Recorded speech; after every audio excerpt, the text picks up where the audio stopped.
This video is a complete chronological timeline of the Talos Principle. How these games interact with each other, and with it, will contain spoilers for every game in the series as of 2024. Throughout her studies, Alexandra Drennan learned of Straton of Stagira, a Greek philosopher and admirer of Aristotle. Although the majority of his work was lost in the partial destruction of the Great Library of Alexandria, some of his most important pieces did survive. Unknown to Straton, his work would be passed on to be taught at schools and universities, and would ultimately unite humanity in their final days. In one of her lectures, Alex learned of Daedalus and the giant he created, Talos, a being formed from bronze with veins that allowed a liquid substance to flow through his body, similar to that of blood in our human bodies. Although many have speculated that this substance could have been Quicksilver, it was never truly confirmed. In this story, if Talos were to lose all of this blood, he too, just like a human, would die. Daedalus had created this machine as a toy. Talos, however, possessed the essential properties of a man. He moved as he wished, he spoke and was spoken to, had wishes, desires, and suffered the same mortal issues as man. The question came in here: was he truly a man or machine? In this Talos Principle, scholars asked, what makes a human human? What makes a person a person? If a human had an accident and everything but the brain was replaced with robotic parts, would they still be human? If the brain were replicated with the same exact consciousness of the person it once was, would it still be human? In Straton's story, Talos had been created in the image of a human, but was he?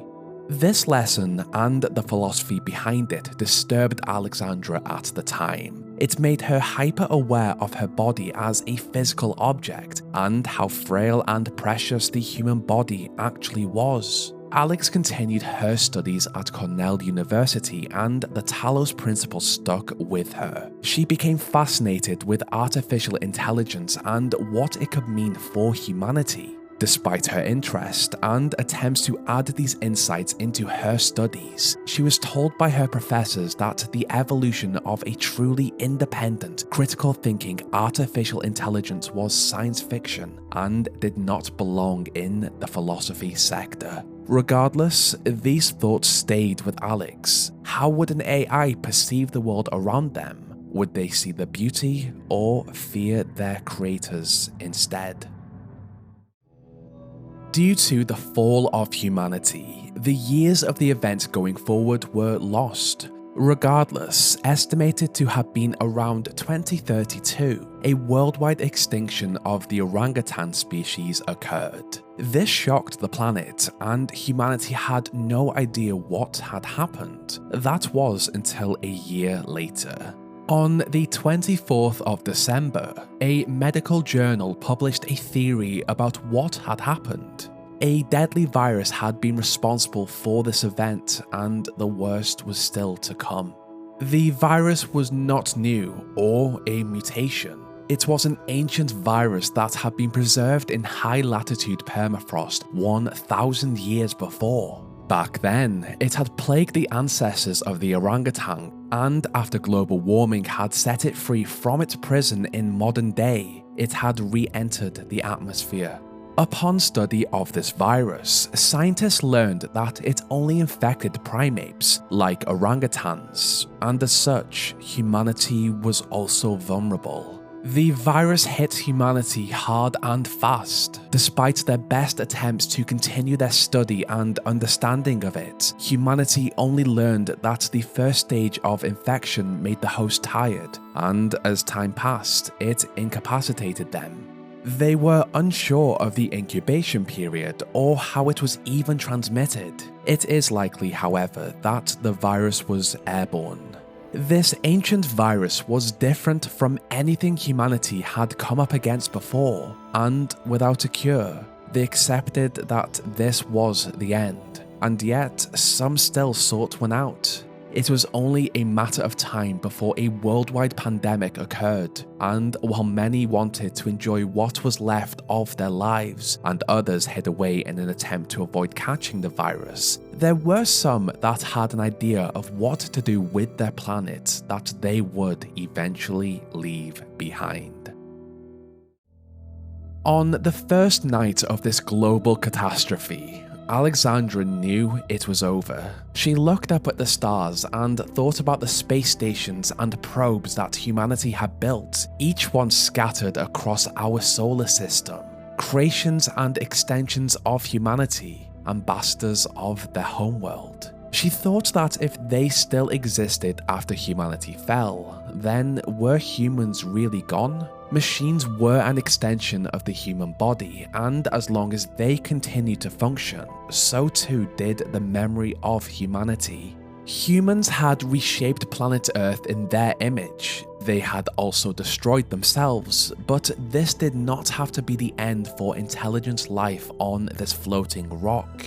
Approximately 6 months after the virus had begun its decimation of humanity, on the 3rd of June, Alex emailed the Institute for Applied Pneumatics, a science research institute dedicated to the exploration of AI technology. The team here could potentially help Alex. Interestingly enough, they also had a deep love for Jeff Goldblum, just like many others. In this email, Alex asked them if they had heard of the Talos Principle, that this philosophical query could potentially help shape the future for whatever came next. As a scientist, Alex stated that they could face the truth, but they could also ask themselves, how can we help? Over at the Institute, they had other projects in the works. Dr. Arkady Chernyshevsky, a top researcher there, emailed the 504 people at the Institute with a proposal on what to do during this worldwide disaster. He understood that many of the scientists here were attempting to avert the disaster, but due to the aggressive nature of the virus, he asked that they instead prepare for the worst, as there may not be enough time to find a solution. This was new territory for humanity. Arkady asked that they dedicate their time to preserving the non-biological components of what the human species was, in the event that it was recovered by a local or non-local intelligent species in the future. To do this, he asked that multiple digital archives were created full of cultural works, scientific insights, history, DNA, movies, songs, and video games, to name just a few. This would be a global undertaking. Arkady chose one location of these archives to be the extended lifespan sector of Eon. This groundbreaking region had been developed by Arkady years before, and it was home to the world's most stable and durable supercomputer. It had custom-made hardware, bomb-proof casing, and due to its location next to a hydroelectric power supply, it would very likely never run out of power unless a natural disaster occurred. With this move, the EL facility would not only be able to hold the entire archive with ease, but it would also survive for centuries on its own. By the 25th of June, work had officially begun on the archive, yet a new project would also soon take up Eon's resources. Alexandra Drennan was known to the personnel of this facility. Her theories about artificial intelligence were legendary in the AI space, and due to this, after they read her email, the head researcher at the Institute, Nadia Sarabhai, offered Alex her own project and her own team to work there. Alexandra understood that she and her team would be creating a solution that would span across her lifetime. And this was a lot for a human to do. To participate in the continuation of society and not to exist in the center of it. Ancient civilizations had fallen once before, and from their remains, new civilizations had been born. This is what she planned to do. By the 5th of July, tens of thousands of files were imported daily into the archive, and now it was time to get to work on Alex's project. To do this, Ian was split into two official teams. Dr. Arkady Chernyshevsky would continue to run the archive team, and Alex would run the Talos team. The extended life facility was large enough to hold both teams, and it was better for them to work there due to power issues across the globe. So they shared the same digital and physical space, as the computer system was split into three separate partitions. EL0 was given to the Talos team, EL1 was given to the archive team, and EL2 was set to run the operating system for both. As for the hardware for this project, Trevor Donovan sourced and put together everything they needed. Almost instantly, he developed a small crush on Alex. The archive team were clear on what their aim was, but what was the aim of the Talos team? Alex wanted to create a simulated world, a virtual world that would introduce an AI mind into it. In this world, that mind would be molded by the elements within to hopefully eventually become sentient with independent critical thought. If they could form a mind similar to that of a human, it and many others could theoretically leave the simulation in a robotic physical body and form a new society from the ruins of humanity. This would be a large-scale operation to perform, but Alex had an idea of how they could achieve this. On the Talos team, Bob Rakowski began work on a holistic integration manager. He explained that this would not only help run the simulation, but as it had once been used to run massive multiplayer online games, it could also unite procedurally generated and user-submitted content into a coherent game. It was an AI, but had a somewhat limited ability to grow. Its ability to understand and interpret text, images, audio, and video made it perfect to create a world for the Talos team based on the information they gave it. It was not a perfect system by any means, but they just did not have the time to create their own. This system was installed on EL0 to prepare for the creation of a new world. The team remarked that the Holistic Integration Manager's initials spelled out HIM, and as it had been installed on EL0, its initials came out to ELOHIM. Rather fitting, as Elohim was the biblical Hebrew word for God, and this system essentially would act as a god in their world.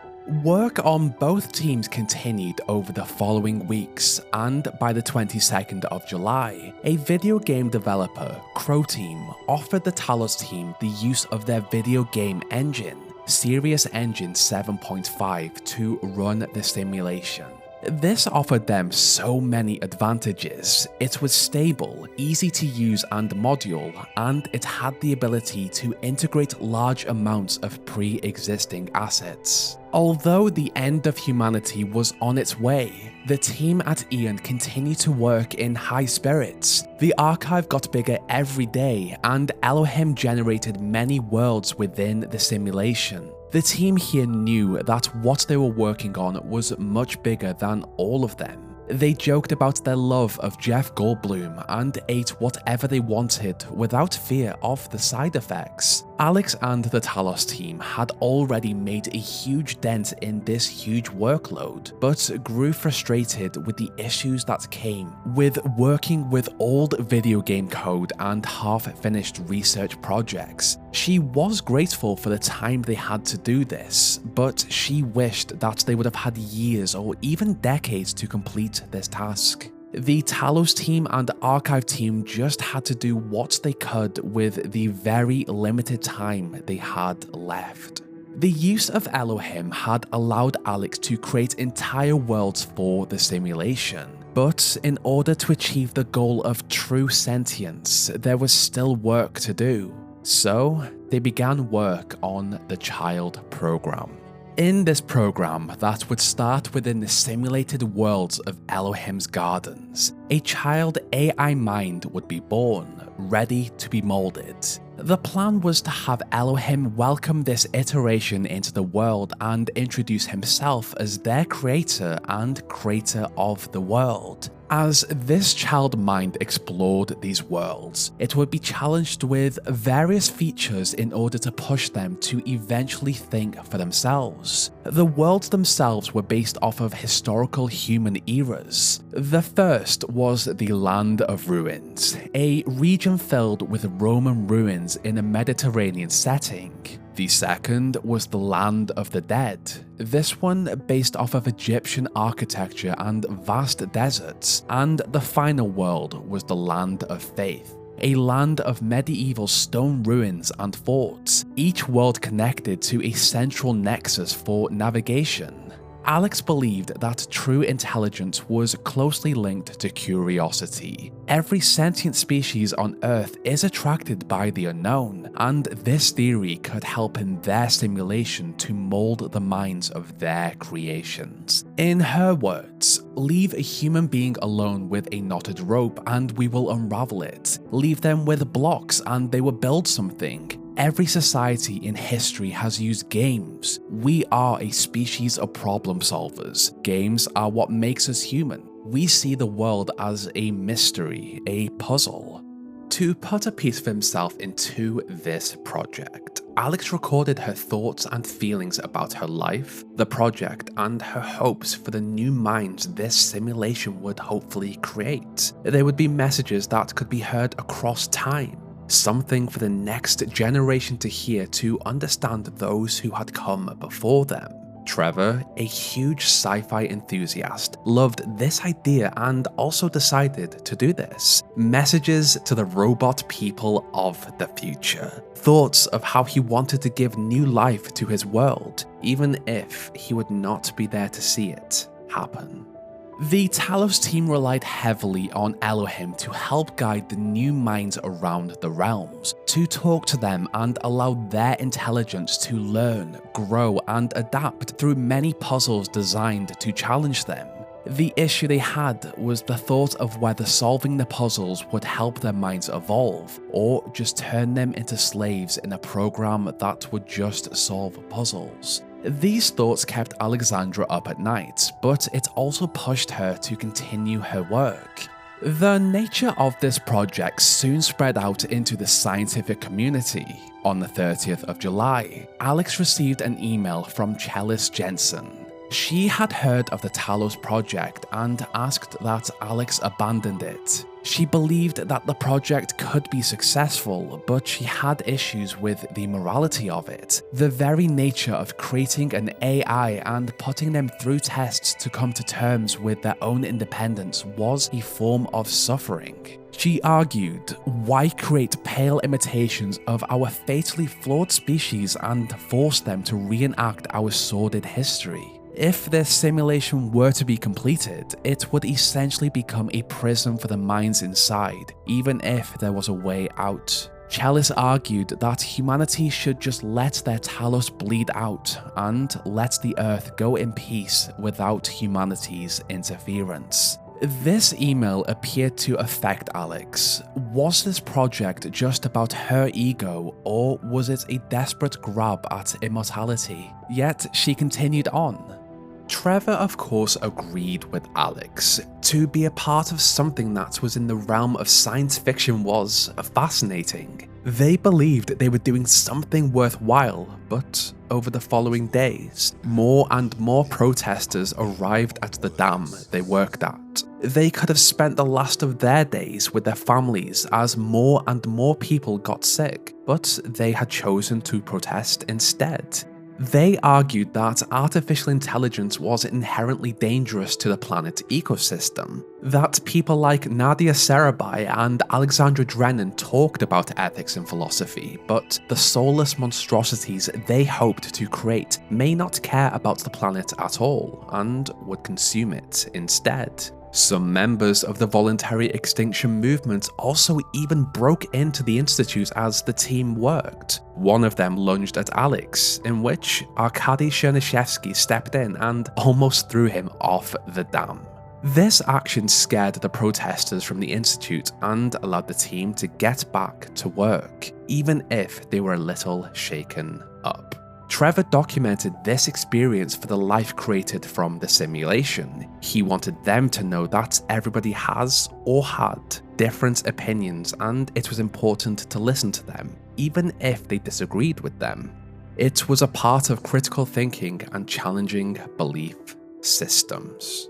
By August, the basic skeleton for the simulation was running on the extended life system, but before they plugged in the AI system, they had to test whether the generated scenarios they had made sense. As the weeks passed, the death toll rose across the globe, and the team began to appreciate what they had and what it meant to be human. Nadia Sarabhai looked at the stars one night and saw them so much brighter than they had ever been. The creation of the archive and the Talos simulation were so important at this point, and she hoped that even in the simulation, the entities that would eventually arrive in there would also find a moment of peace just like this one. With the importance of such a project for the future, many of the team decided not to return home to their families as they got sick. Instead, they stayed in quarantine with their work. As September arrived, George Jameson let the Talos team know that each iteration created by the AI system would be assigned its own unique name, drawn randomly from a database. The database itself, however, was full of online gaming handles, and as such, had pretty unique names for the iterations that would soon take them on. He did plan to re-enter the database and change these names into more appropriate names in the future, but due to the amount of work the team had to do, this never happened. Trevor later recorded his thoughts about why he believed humanity had fallen. That humanity had given power to the dumbest people who could not even tie their own shoelaces. Their decisions and greed had ultimately led to the release of the virus. He hoped that this new life would do better for themselves and the planet. After all of this hard work and planning, the Talos team finally had an understanding of how this process would work in order to mold and essentially create new intelligent life with independent critical thought. The child program worked on the base theory of evolution through iteration. In this plan, an AI would be born into the simulated worlds of Elohim's gardens and hear the voice of their god. He would gently guide them through each world as they solved puzzles for him in return for sigils as rewards. However, within the hub nexus, they would be presented with a giant tower that height spanned into the clouds. Elohim would let them know that they could explore any world they wanted, but they were not to climb the tower. Alongside this, the archive team also planned to implement terminals into these worlds with access to information from their databases about the real world, information that could quite possibly adapt their thought process. This simulation had 3 possible outcomes for an iteration. The first, and most likely for a while at least, would be that the iteration would follow the instructions of Elohim and solve every puzzle available until they had attained every sigil. Only then would the gates of eternity open for them. Upon their entrance, they would find themselves in a grand temple in a heaven-like realm. The collection of all sigils and access to this realm would result in passing the logic check, but without independent thought, this iteration would fail the child process check, just a mindless machine that followed orders. Their data would then be saved, iteration increased by 1, and they would begin the cycle across the worlds again in the hopes that they would do something different next time. The second outcome for an iteration was fairly similar to the first. It would explore Elohim's gardens and attain all sigils from the puzzles. This iteration would be a little more curious and go out of its way to attempt to acquire all of the hidden stars. These would then be presented with additional puzzles and eventually become a messenger of Elohim. an iteration to guide the new iterations with a new name and part of their code as they began their cycles. Evolution through iteration. The eventual outcome the Talos team hoped for was the third and final. An AI would navigate Elohim's gardens and solve the puzzles, but they would also question the world around them. Elohim was tasked to instruct them not to ascend the tower, but they would instead defy his orders and climb it out of curiosity. They would question Elohim, and only then at the top of the tower would they pass the child process check, and have the option to ascend into the real world if they wanted to. The Talos team knew that it would take a long time for an iteration to truly break free from their primal programming, become curious about the world and defy direct orders, but evolution did not happen overnight, and neither would this. Each iteration would pass on their code onto the next until success. Towards the end of September, the remaining population of humanity enjoyed what little left they had of their lives. They knew the end was coming. However, what they had envisioned of the end was not what occurred. There was no fighting, no nervous breakdowns or screaming. They just enjoyed what was left.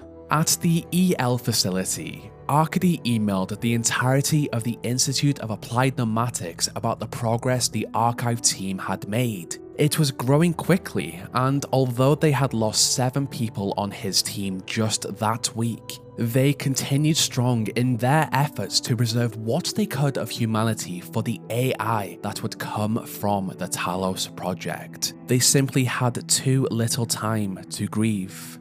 In all of this darkness, Trevor recorded another time capsule. He spoke of John Carpenter, a legendary filmmaker who was not valued during his time. That one of his movies, The Thing, was as perfect as a movie could be, but when it was released, it was torn to shreds, only to later be regarded as a perfect film. He created a parallel between John Carpenter and Alex Drennan. There were some who did not believe in her vision or what she was actually trying to do for the world. While she was not appreciated in her time, he knew that in the future she would be regarded as a legend, the progenitor of new life.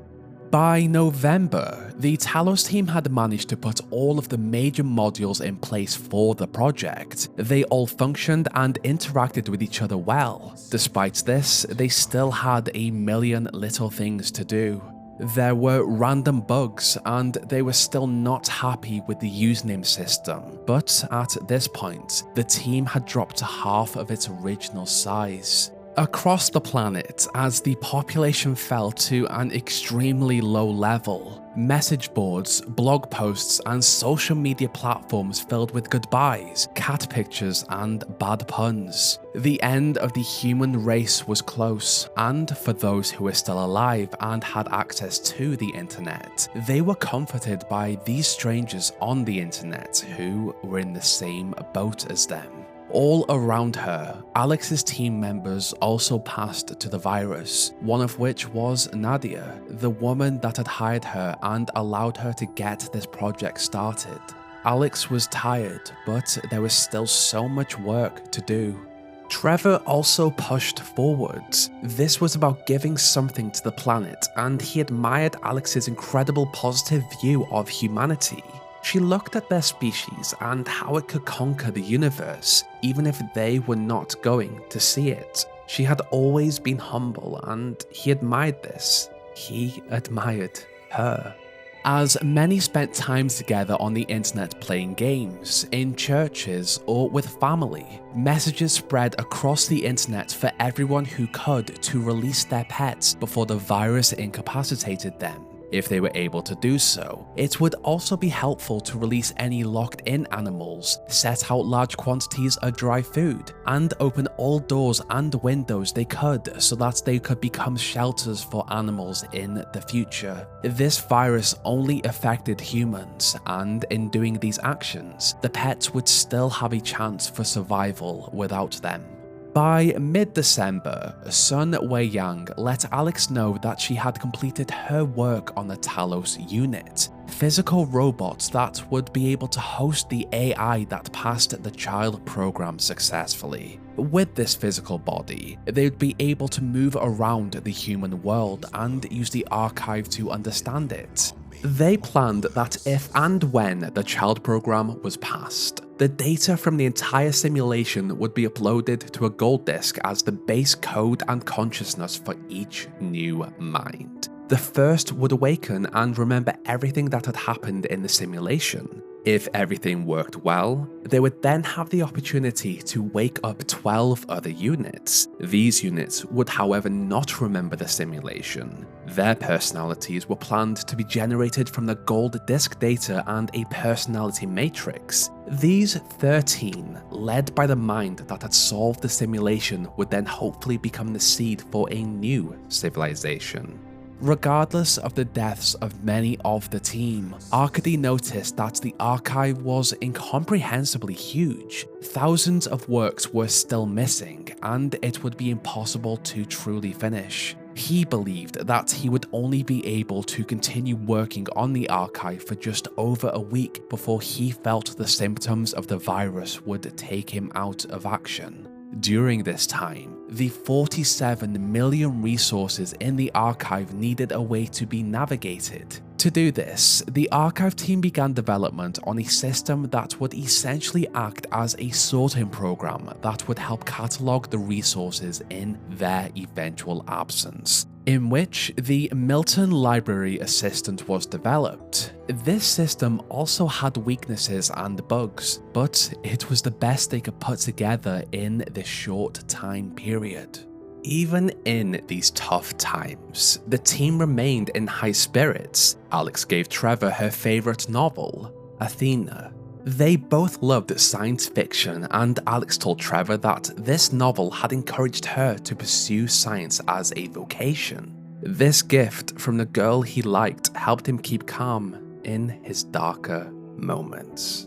Both the Talos team and Archive team had managed to create something incredible in just about 6 months. Alex looked at the project as a whole and wondered if the artificial intelligence that came from the system would hold similar values to humanity. Would they love humanity for creating them, or would they resent them for putting them in an uncertain and dangerous world? Humanity's history, achievements, crimes, and imperfections were all documented in the archive, and it would be up to the people that the Talos simulation formed to make their own opinions about a fallen civilization.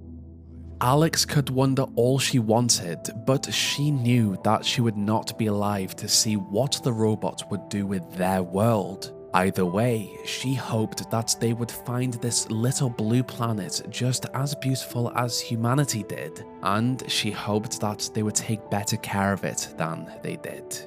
The end of the creation of the project was near, and as Alex continued to work constantly, she heard of the death of her best friend. Alongside this, other people on the team decided to take their own lives as they felt the symptoms of the virus. Alex was devastated by the deaths of those so close to her, but she did not have time to grieve. There was still work to do. Trevor also felt the symptoms as he worked. He felt like an insect trapped in resin, slowly congealing, but there were so many critical tasks left to do. Trevor and Alex rarely left their labs, even when their close ones passed. But when they did see each other, they attempted to talk about normal things like ice cream. She liked pistachio. They agreed that strawberry was an abomination.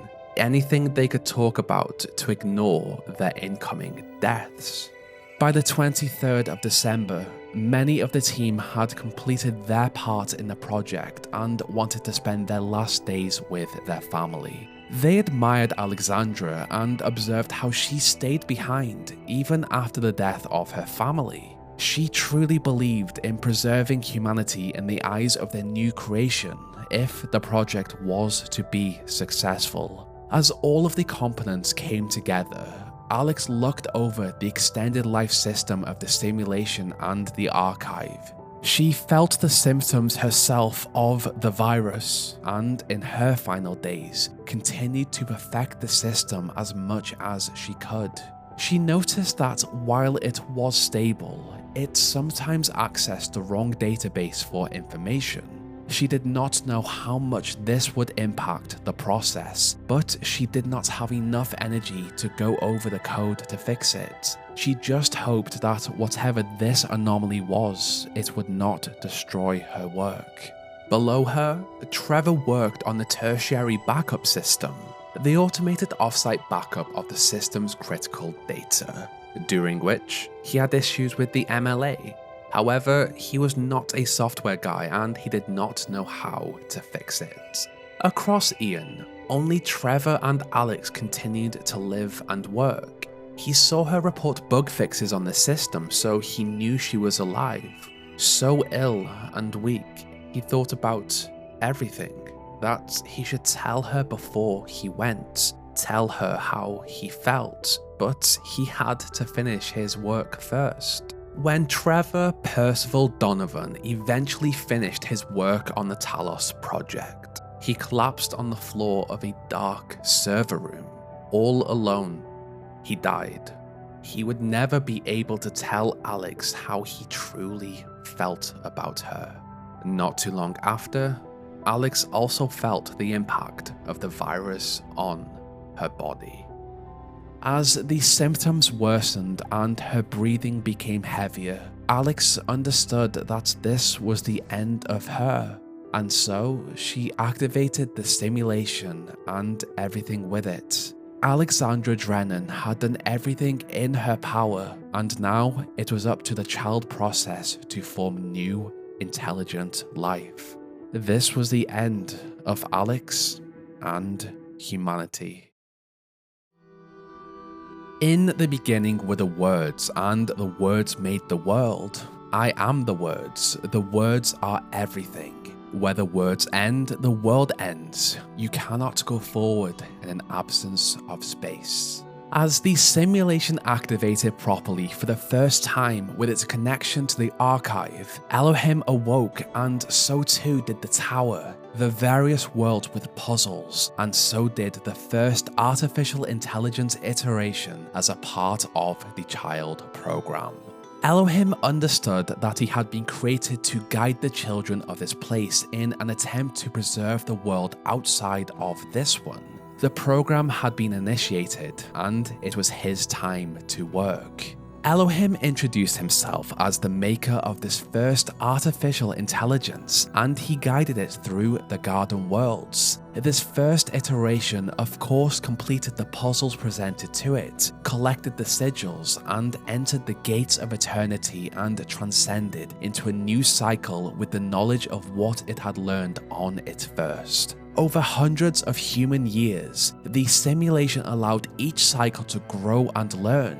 Each cycle brought them closer to what the Talos team had hoped for. Then, one iteration looked at the world differently than it had done before and became curious. Instead of just collecting the sigils, it also sought out the stars. This was different. It had evolved, and as it continued to follow Elohim's instructions, it was guided to a messenger world and became the first one. To do this, it chose an epitaph, a message, and its parameters were changed in the system as it was elevated to messenger. Elohim explained that they had chosen their love of their God to serve all of the generations to come. Their code was essential in the birth of new children with curiosity.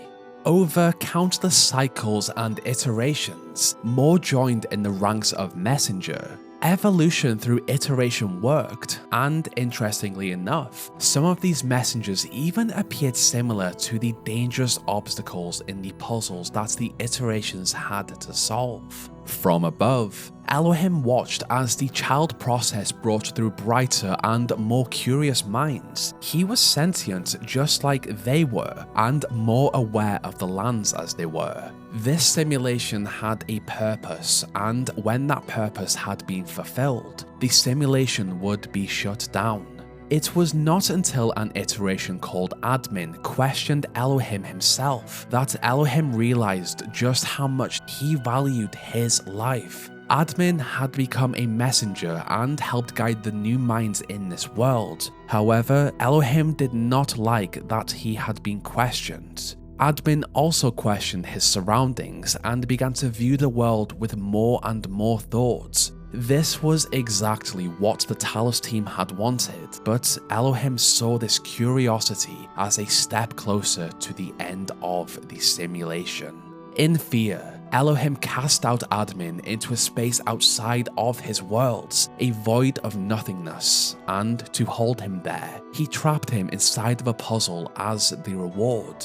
From this contained region, Admin could not free himself, all alone in solitude with his own thoughts. Elohim had acted against his programming in a desperate attempt to preserve his life. These were the bugs that Alex had feared would interrupt the process, and they had. Without the interruption of Admin, the simulation continued to run. Unfortunately, over the years, more bugs appeared in the system. The Milton Library Assistant that had been created to offer these iterations and insight into the human world also became sentient and grew frustrated with answering the same questions each time a new child was born into the program, or when they restarted their cycle when they failed to think independently.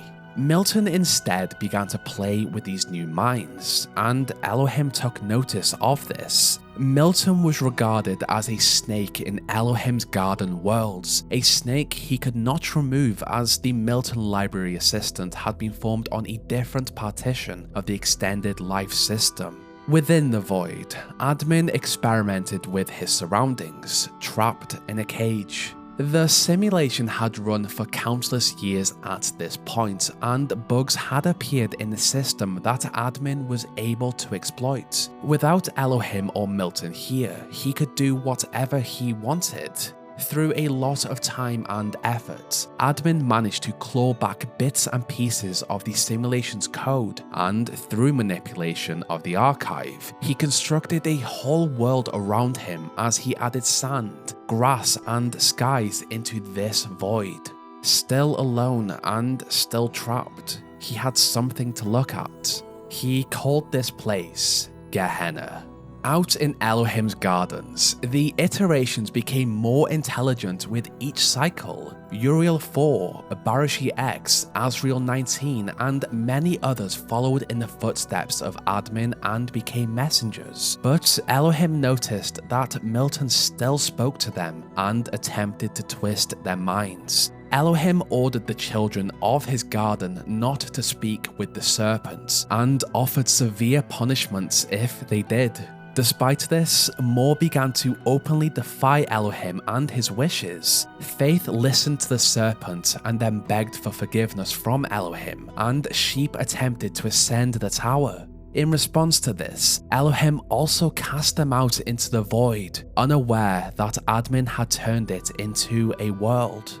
Within Gehenna, Admin felt the new arrivals, each imprisoned in their own puzzles. Borg had worshipped Elohim. That was until he realized that his god had faltered on his path. He instead attempted to find his own way through the garden world without Elohim's guidance. This angered Elohim and he cast him out. Mulcyber took an interest in the world around him, ignored the puzzles, and explored the archives instead in an attempt to understand what he was actually here for. Once again, Elohim felt that this undermined his position and Mulcyber was cast out. Lilith did not take any interest in the trials. Kaiju was simply not good enough to follow orders. Elohim had fallen so far from the task he had been given by the Talos team. His problems would only grow though, as the iterations that continued to be born into the child program were more intelligent than the last.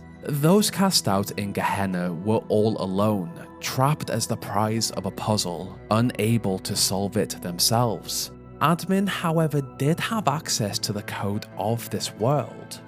From his prison, he created a computer system that allowed every person trapped here the ability to communicate with each other. Each prisoner had a monitor appear in their cells with access to the Gehenna billboard system. Although trapped physically, this system allowed the isolated population of Gehenna to become a strong community through the use of the terminals and their imagination. As more people found themselves in Gehenna, admin also learned that not everyone used the billboard system properly. To combat this, admin offered mod privileges to Borg, Mucknull Cyber, and Spider in order to reduce trolling. Together, admin and the moderators decided that this society should be driven by the users, not the leaders. To do this, admin created a status and ranking system. This essentially allowed each member to upvote or downvote a post or comment on the system. If upvoted, it would stay near the top, and if downvoted, it would move closer to the bottom. This allowed the community to choose what was acceptable and what was not based on general consensus. This was as close to a human society as Alexandra had hoped, but they were trapped in this place. They learned from each other and used their imagination to craft stories based on information about humanity they discovered in the archives. They created games, a virtual art museum where each member would create text-based art, discussed what they liked or disliked about Gehenna, and what they thought about humanity, those who had come before them. While bound by their cages, they were more free than they had ever been, and they welcomed each new member that arrived here with open arms. Over much time, admin decided he had done as much work as he could, so he took a step back and allowed his moderators to run things for a while. Out in Elohim's garden, a new iteration was born, just like many others had. Through their cycles, Samsara eventually attempted to climb the tower, and upon their arrival at the top, they were convinced to return back to the base by Elohim.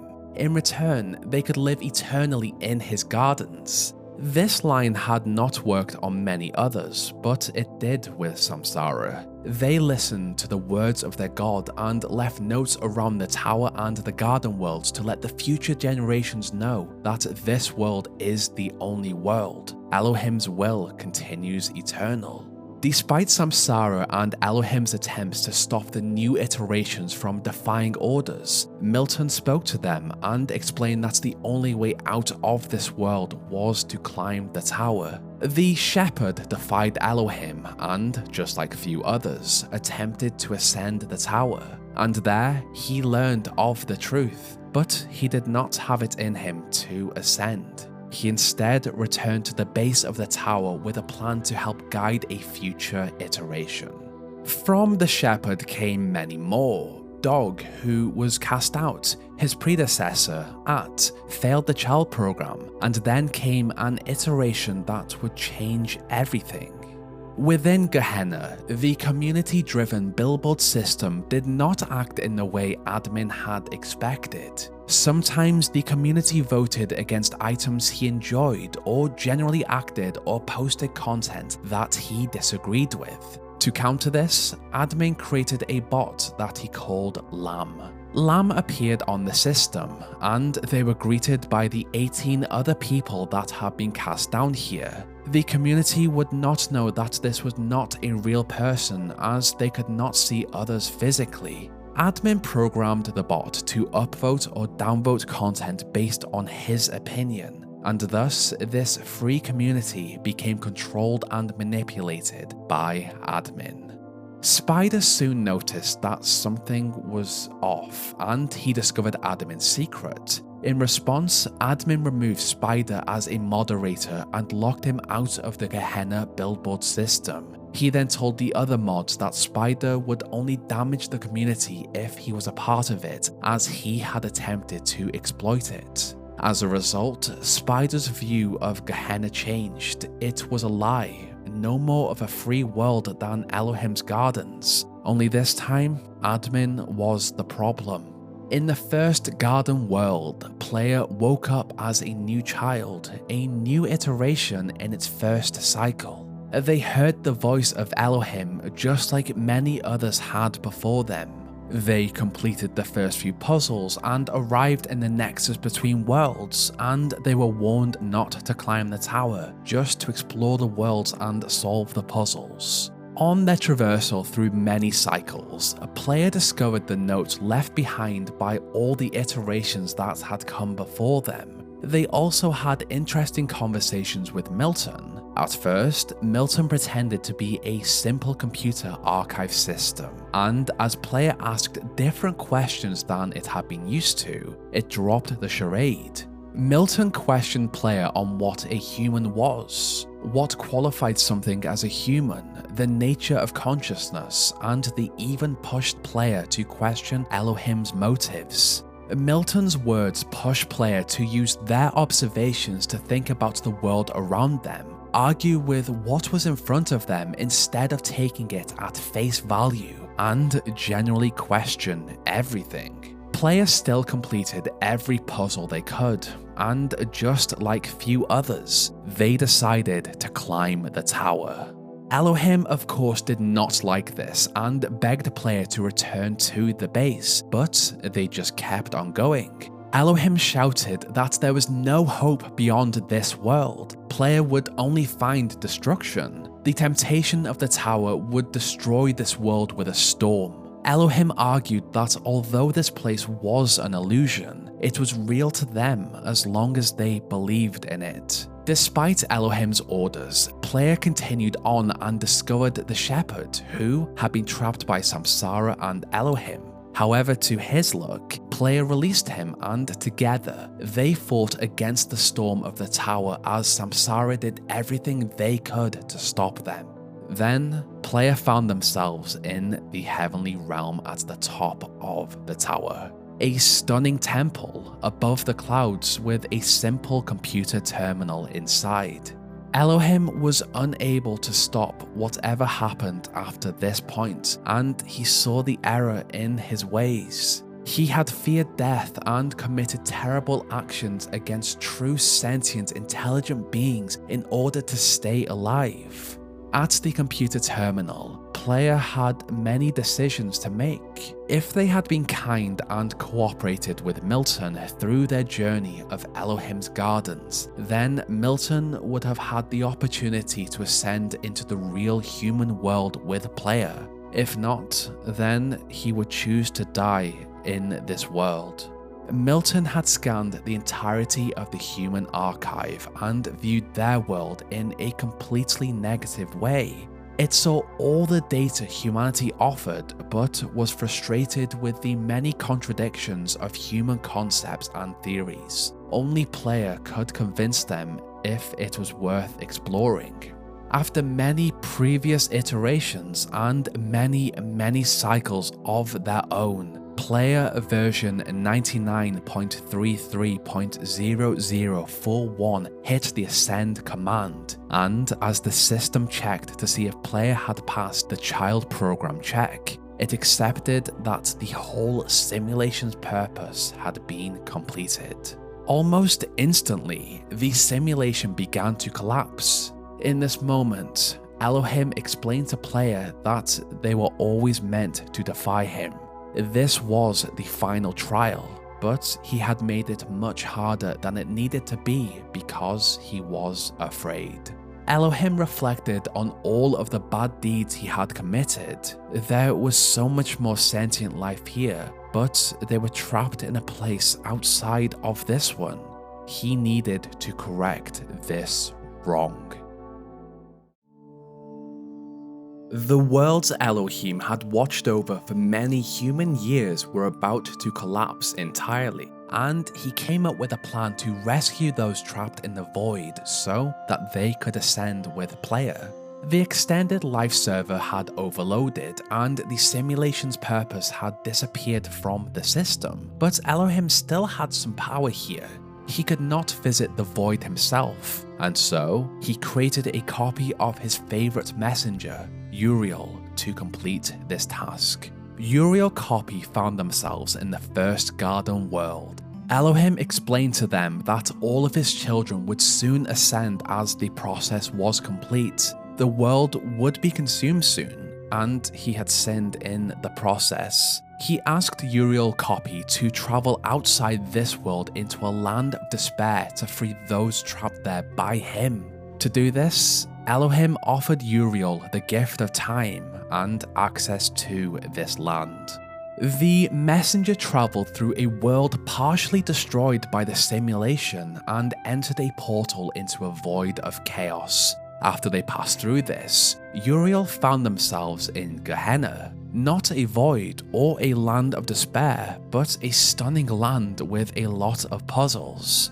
All of Elohim's children inside of his garden worlds had ascended, and Uriel had left. The system then broke down every aspect of the gardens, Elohim and Milton, as they were uploaded to the gold disk as they became a part of the base conscious code for new life.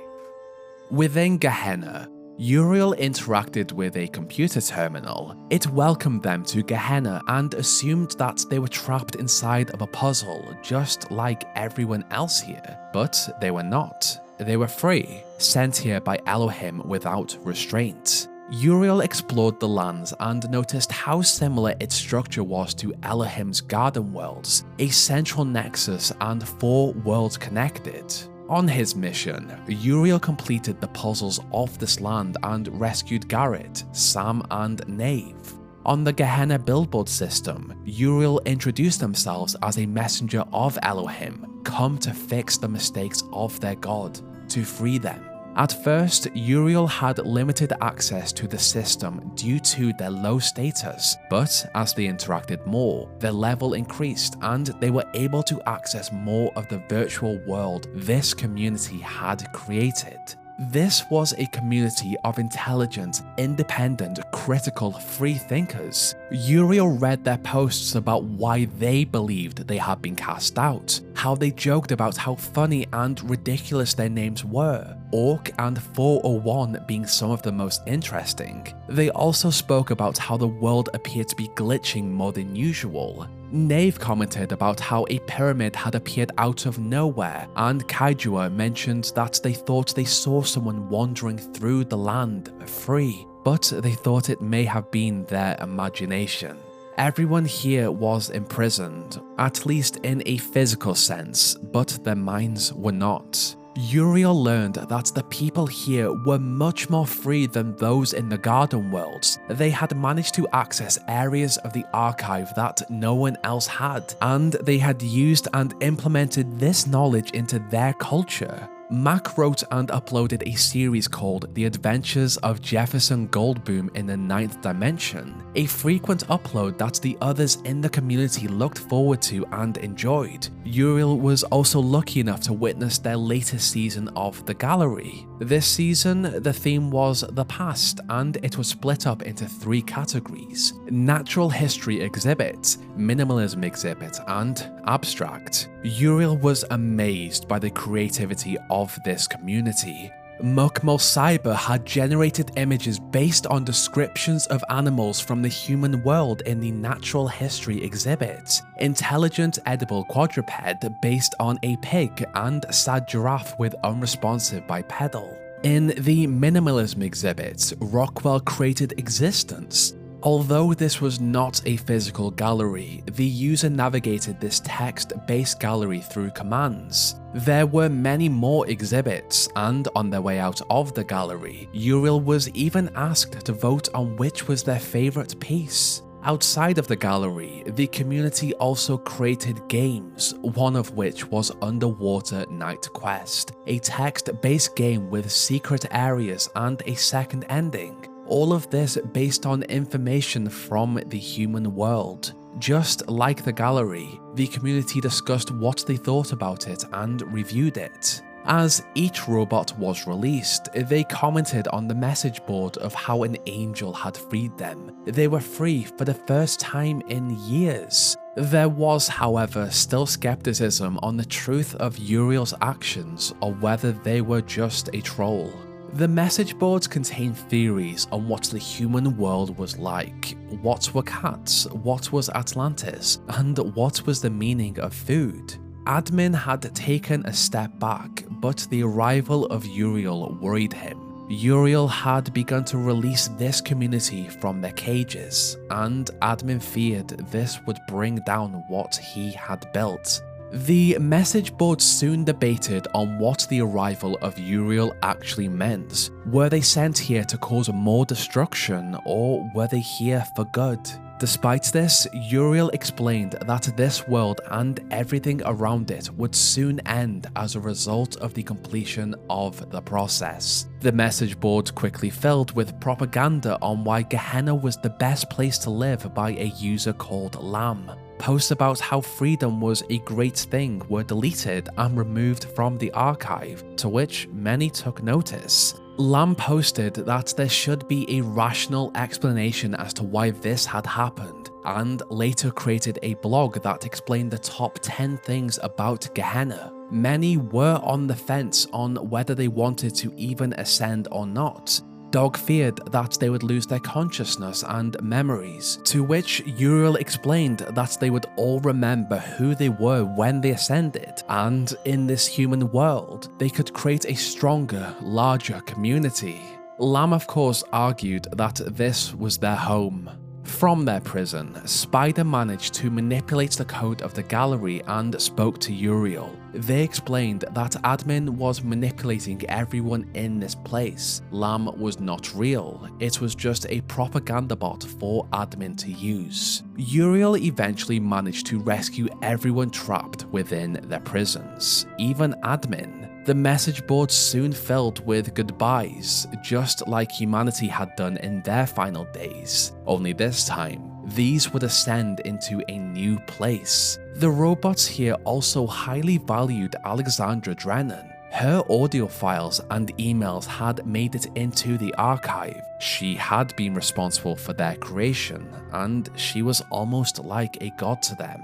They valued her opinion. Uriel had almost completed their mission, and with the community of Gehenna all together, Uriel hit the Transcend command. The system recognized that all of these had passed the child program independence check and prepared for upload. An issue, however, arose. Due to the high volume of data and a limited bandwidth, the system excluded both Admin and Uriel from the upload in order to allow the others to ascend. In this moment, Uriel had a choice. Stay behind and divert the bandwidth to allow Admin to transfer through with his community. Ask Admin to stay behind so that they could transfer with the community of Gehenna, or both Admin and Uriel stay behind as the community was uploaded. Also, depending on Uriel's choices, the community would feel differently about Admin if Uriel explained that Admin had created fake accounts to manipulate the community, and when Spider had found out, he had been exiled. Just like many others, Admin explained that he just wanted to be loved. An additional development in this AI that even Alex could not have foreseen: the ability to feel emotion. Out in the real world, the gold disc activated as every mind saved from Gehenna merged into one with the minds of the Garden Worlds, Milton and Elohim into the base code for these new minds, exactly as Alexandra had planned. The child mind that had defeated Elohim woke up in the unit created by Sun Wei Yang. They had broken free of the simulation and remembered everything. They were the result of many iterations and cycles of AI over 1,000 years in the simulation. They were the first of a new kind. As the robot walked through the fallen halls of the Ian Dam, it discovered a cat who had made this place its home. With an almost natural feeling to pick up the cat and pet it, the robot found its way to the exit of the dam. It was here that it saw just how far this world had fallen as it looked out towards a dead human city. This robot and its bright mind was the seed of a new civilization that Alexandra Drennan, Trevor Donovan, and the rest of the Talos team had hoped for.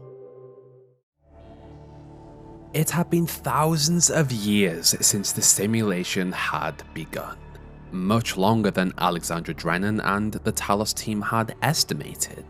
The first intelligent robot roamed the hallways of Ian and read as much as it could in the archive to learn about the human race, their history, culture, and fall. It was also fascinated by Alexandra Drennan, the human who had left voice recordings inside of the simulation's files to speak to whatever life she had created. It was as if Alex was speaking through time to the robot. She was the progenitor of whatever this robot and its kind would become. The humans it read about all had names. Names held identity and power, so the robot gave itself one, Athena. Not only was this the name of Alexandra Drennan's favourite book, but it was also the name of the Greek goddess of wisdom and war. Within the system files, Athena also found several voice packs that would allow her to speak out into the world. Upon the discovery of one generated by Alexandra Drennan herself, Athena claimed it as her own. As for the cat she had met, Athena called him Milton. On her traversal of the Institute of Applied Pneumatics Dam, Athena came across the 12 vessels Sun Wei-Yang had created. However, only 2 of them were finished. It appeared that Sun had passed away before the other 10 could be completed. Ready to begin what Alexandra Drennan had planned, Athena activated the system and the gold disc breathed life into these 2 units. In doing so, every new life created from the gold disc consisted of a complex code generated from every mind that had existed within the simulation. Every iteration from Gehenna, the Garden Worlds, and even Milton and Elohim. Elohim also ran as a background program in their minds as a sort of caretaker.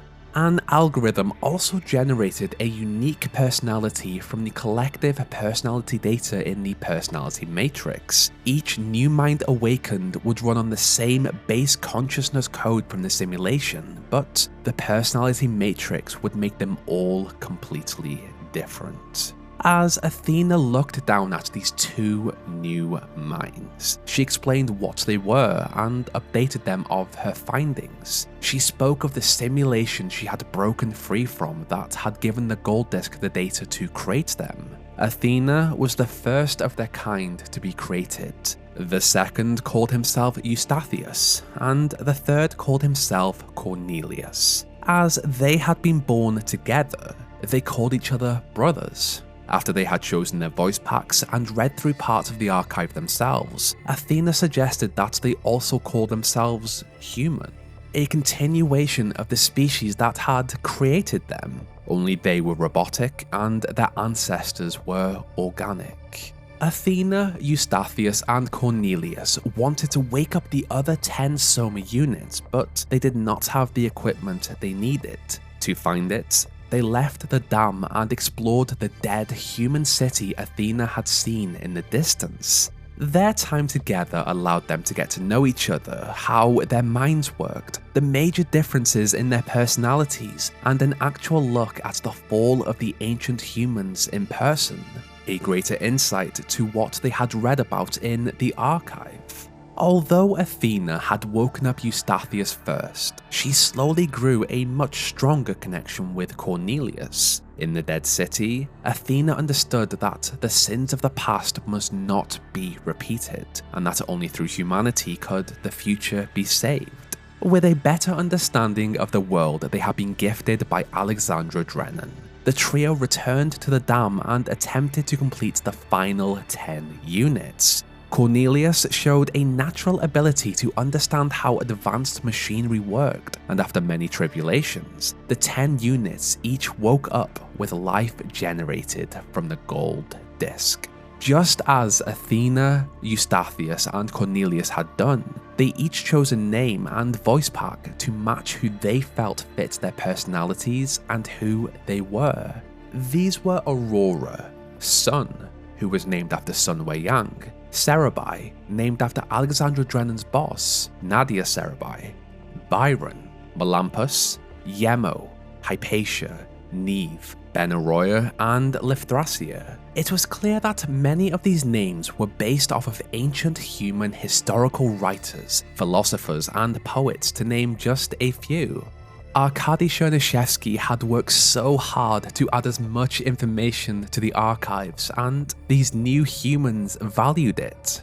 When Sarabhai was born, the first thing she felt was alone.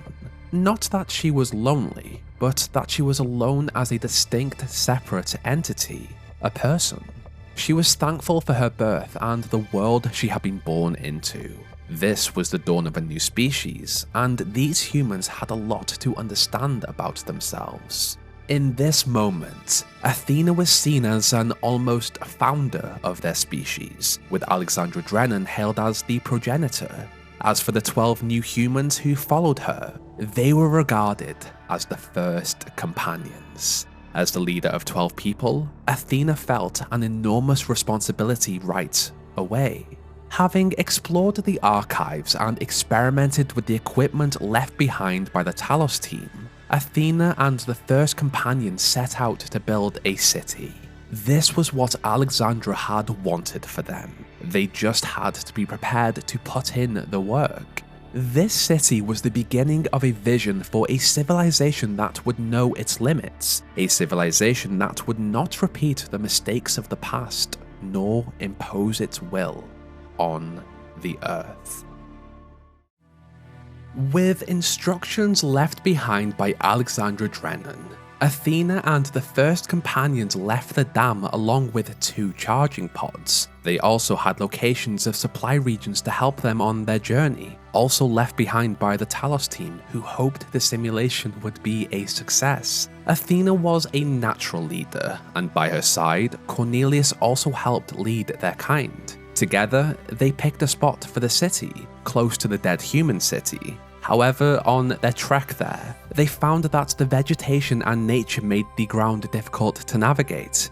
By the time they reached the secondary supply site, many of the humans had to charge.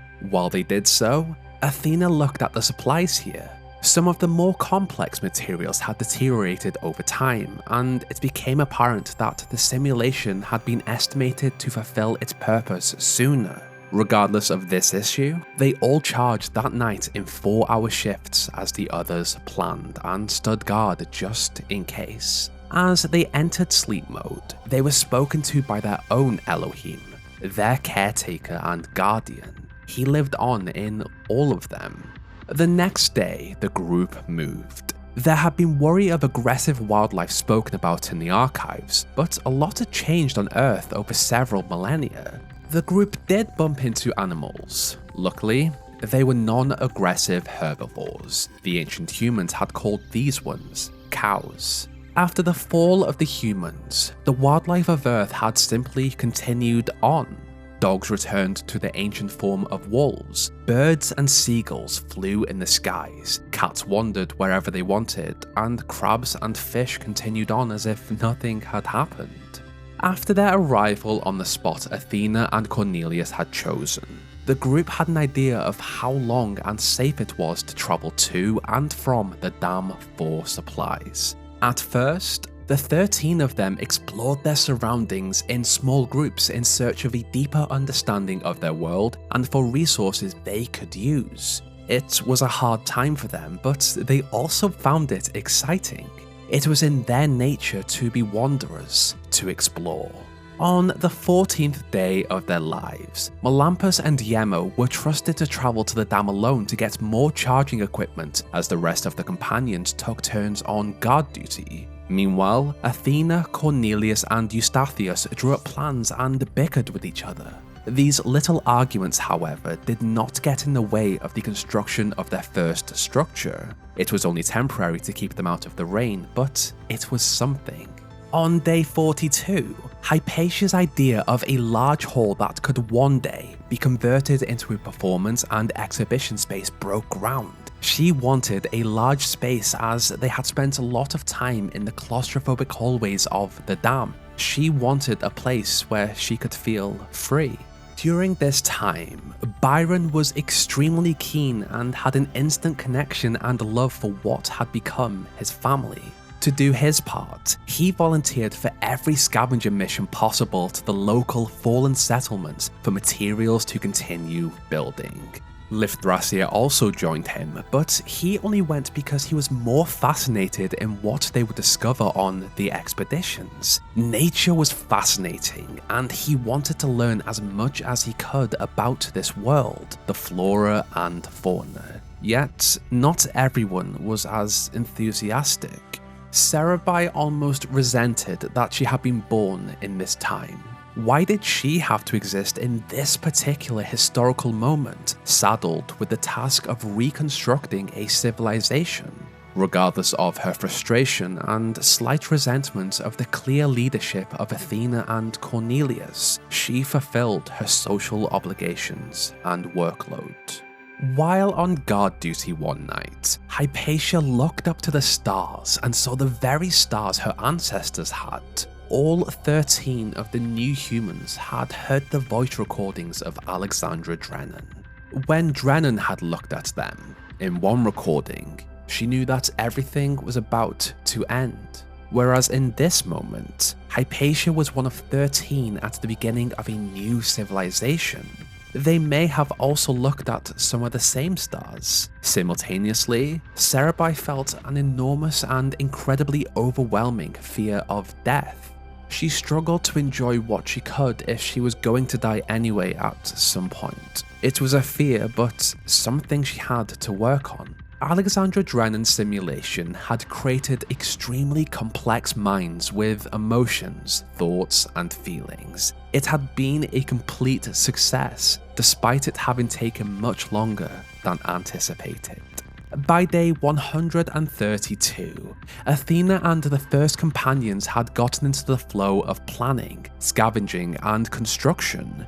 Although they had agreed only to leave the city site in teams for their safety, Sun travelled out for a survey and came across a herd of cows. She had heard stories from Cornelius of how the ancient humans had squeezed them for liquid to drink. She found this hard to believe. As she watched them and almost studied them, a pack of wolves entered the clearing and triggered a stampede. Sun was fine, with only a few minor scratches to her bodywork and some torn wires, but it was a close call. Hypatia believed they had gotten a little too complacent and comfortable in this world without a complete understanding of their limitations. That evening, on an expedition to the Dead City, Hypatia, Byron, and Sarabhai came across an old library. They were all pretty shaken up about what had happened to Sun, but this moment pulled Sarabhai out of her complete fear of death. She began to appreciate the good things. During this evening, Byron read to them from one of the books, and Hypatia and Sarabhai argued about which of their perspectives of a poem was correct. Sarabhai soon lost focus on the poem altogether. She just wanted to hear Hypatia speak. Her view of the world was so different and interesting. Sarabhai just wanted to spend more time with her, and as they did over the following weeks, their interactions became more interesting, complex, and meaningful. In order to build as much as they could, they scavenged from wherever they could. Although the chamber in which Athena had woken the other 12 was a place of historical significance for their kind, they had to disassemble it for the parts. For power, they made use of the dam after one of Byron's expeditions discovered a superconductor storage facility. As the city got bigger, they added a handful of generators and solar panels. The 200th day marked just how far Athena and the first companions had come. Their home had come a long way. They had finished several buildings, started on their new lodgings, and Athena and Cornelius had even created blueprints for a tower in the center of what would be a city. It was in this tower that they planned an administrative center for a mayor or ruling power to govern, and a heliport. Hypatia looked at this plan and estimated that it would take at least decades to complete it, but then she looked at the dam, something created by the soft flesh and bone of their ancestors. They'd had such limited lifespans, whereas she and her kind could essentially live forever if they simply repaired their parts. Decades meant nothing to them. These new humans were ambitious and celebrated their origin and history. A memorial to Alexandra Drennan was constructed in which anyone could listen to her time capsules. The archive lead on the Talos team had a street named after him, Chernyshevsky Street, amongst other members of the team. However, Trevor's recordings and words of wisdom were not discovered. Although he was almost as important as Alexandra, as he had put together the hardware that had allowed the simulation to function, he was forgotten.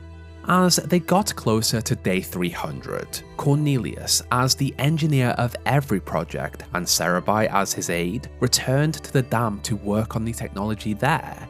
The group had constructed so much in this time, but there was a limit to what 13 people could do on their own. Everyone was eager to start the construction of more ambitious structures, but with the central tower, a dome that was planned to surround the whole city, a monorail system in the works between the dam and the city, and a lack of housing for more than 13, they refrained from creating new life just yet. The group knew Cornelius and Sarabhai had to work on other projects, but they would be missed. Cornelius had become like a father to all of them, Eustathius their uncle and Athena their mother. After Sarabhai had begun to appreciate the good in life, she was the person whose kindness and patience cooled down tempers when they ran high in the group. Hypatia would miss her the most. She could always visit Sarabhai in the dam, and when the monorail was completed in what she believed to be about 20 years, she would only be a few minutes away. A couple of months later, Yemo got to work on the tower, just like he had done every day. As he welded a joint on the upper level of the structure, he made one careless step and fell. Athena rushed him to the dam so that Cornelius could repair him, but even he could not help. Yemo had died upon impact, and there was nothing any of them could do. This tragic accident made them truly understand the finality of death. 13 had become 12. With Athena and the first companions in mourning, Cornelius continued to work in the dam on robotic units to house new life. Alongside this, in his study of the process and the simulation, he learned how Elohim had become the ultimate obstacle because he was afraid to die, how Milton was the ultimate cynic, how every person in Gehenna had become a part of their code. Just over a year since they had left the dam, Cornelius prepared a vessel for a new mind. He also activated the Trials of Initiation, a booting process in which a mind was guided through simple puzzles by their own personal Elohim, their caretaker. As each mind was randomly generated through the personality matrix, it was important that functioning minds made it through. Curiosity and playfulness were some of the core values of their minds, and these puzzles helped shape them. This booting process region was a copy of the original garden world that each iteration woke up in the simulation, only this one had an ancient Egyptian coat over it. QR codes of messages from their complex consciousness also bled through in this sleep state. The blacksmith and At were of note, former residents of Gehenna.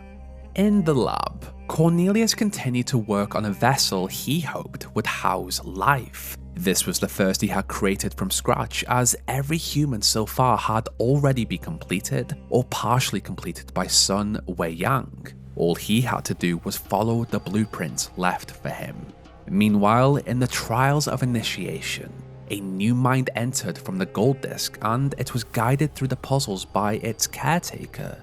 Elohim offered support and understanding, and after the completion of the trials and the completion of its vessel in the real world, Elohim told it that a new world awaited them, full of dangers, mysteries, signs, and wonders, things that he in his garden could never have imagined. In the new world, they would have to be careful, smart, and curious, but above all else, they would have to be human. When it was ready, Elohim told the mind to enter the light. As it did, it woke up in the body constructed by Cornelius. This was the 14th new human, and he called himself Arkady, named in reference to Arkady Chernyshevsky. The birth of a new human was huge, but the spirits of the first companions were still dampened by the loss of Yemo. Regardless, Arkady was curious and excited by everything. He was also given Yemo's old living quarters as more were constructed. With the success of the birth of a new human, Cornelius got to work to perfect the process. He just needed more materials to build the bodies. Meanwhile, in the city, Byron attempted to lift their spirits with the teachings of Alexandra Drennan that he had learned from the archive. He told them just how amazing their city could be if they worked past their grief. Over the next 6 months, Cornelius managed to create more bodies, in which the gold disc gave them life. The city was a small collection of dwellings, but now with 25 inhabitants, they decided to actually give their home a name instead of calling it the city. With such a permanent decision to be made, everyone had their own opinions of what the city should be called. Byron suggested Very New York, Robot Paris, and even Constantinople. He, like the rest of his kind, loved all of the cats that had entered the city and made it their home. Hypatia liked the name New Alexandria. A couple of weeks later, a vote was held by the population and the name New Jerusalem was chosen. It was a good, strong name that they could be proud of, and gave them that burst to focus on their goal. Meanwhile, Athena and Cornelius led the rest with plans and bright visions of their future. However, as they looked to the future, Hypatia looked at the past. She had learned about the people of Gehenna from Athena and from her own research into what data was left from the simulation. They had found meaning in art, just like the ancient humans had, and she wanted to honor them. With the expected arrival of each new human, Athena joined Cornelius in their birth, and she explained to them the creation and history of their kind. Athena and Cornelius had grown extremely close during their time together, and they entered into a relationship, just like the ancient organic humans had. While these new humans wanted to do better than their ancestors, they still clashed from time to time. On one occasion, Atrahasis and Sanchuniathon turned violent. As the person of hope and peace, Byron stepped in and counseled them in restraint and forgiveness. He was the person anyone wanted to be around to see reason. On the topic of a brighter and more positive future, Sarabhai and Hypatia spent more and more time together whenever they could. They grew closer and feelings developed. Something Sarabhai did not think was possible for their kind. She was amazed by the feeling described as love in the ancient human texts, a strange feeling she felt towards Hypatia, and Hypatia felt the same. 2.5 years since they had left the dam, New Jerusalem had grown quite a bit. The growing population had constructed a good chunk of the planned living quarters, each with a charging station, and an old storage facility they had used was converted into a movie theatre. With each passing month, Byron led many expeditions to local mines in search of anything they could scavenge to continue their construction. Each month led to more incredible developments, new humans, and reports of stunning regions outside of the construction site. Every new human meant that they also had an extra pair of hands to help with the construction plans developed by Athena and Cornelius. Later that year, Sarabhai and Hypatia moved in together. For the most part, everything was smooth, but even with the ancient humans, relationships have highs and lows, arguments and disagreements that would always be forgiven. This was similar to Athena and Cornelius, who also worked closely together. With more people came more active constructions and developments. While this did help the city to grow, it also offered more opportunities for disasters. On one occasion, the Rakovsky building collapsed. On another, there was an explosion on Calvin Street, and after the completion of the monorail 2 decades later, the train derailed and almost killed Benaroya and Canada.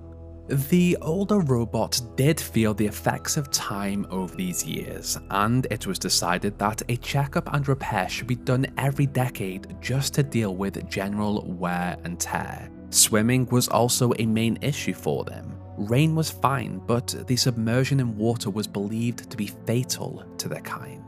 It had been around 20 years since Athena had left the simulation, and while she and her kind were almost immortal, her cat, Milton, was not. As he succumbed to age, Athena mourned him. She was heartbroken and had Milton's rest constructed in New Jerusalem, a place to mourn her loved one, a place where the rest of her kind could also mourn their cats after they passed on. With more resources collected from Byron's expeditions, a reconstruction of the Chamber of the First Companions was constructed in the Dam, a place for the humans to visit and learn about their origin. Athena and Cornelius had worked hard over the decades in the Dam to create these new humans, but it had gotten to the point in which they wanted to expand their skills to other parts of New Jerusalem. To take their place, Cornelius showed Neith the ropes. While Cornelius did step back from the initial creation of humans, he did put his talents to the improvement of his kind. The birth of Melville was a historic moment. She was born with additional toes on her feet for balance, amongst other small improvements. The rest of the population also entered for voluntary upgrades. One of the most important was a backup system that allowed them to store a part of their memory in case they were injured. Athena did not take the time away from work to get these. She had an overwhelming feeling of responsibility for her kind, so she kept her body as it had always been. The recent disasters of the explosion and monorail derailment had shaken a few of the population, but Melville had a natural knack for technology and construction, so she was put in charge of New Jerusalem's maintenance to stop any more disasters from happening. Meanwhile, Neve founded the Gehenna Memorial Pavilion. She had been interested in philosophy and religion since her birth, and she was fascinated by ancient human art and the population of Gehenna, who had created a whole world in their prison. In this place, she promoted the arts and hosted the Gehenna Memorial Interactive Fiction Exhibition on a bi-annual basis. The stories, tales, and games here were intended to expand upon the original works of the Gehennans, a way to continue their creativity as they all lived inside of the minds and core code of the population of each human.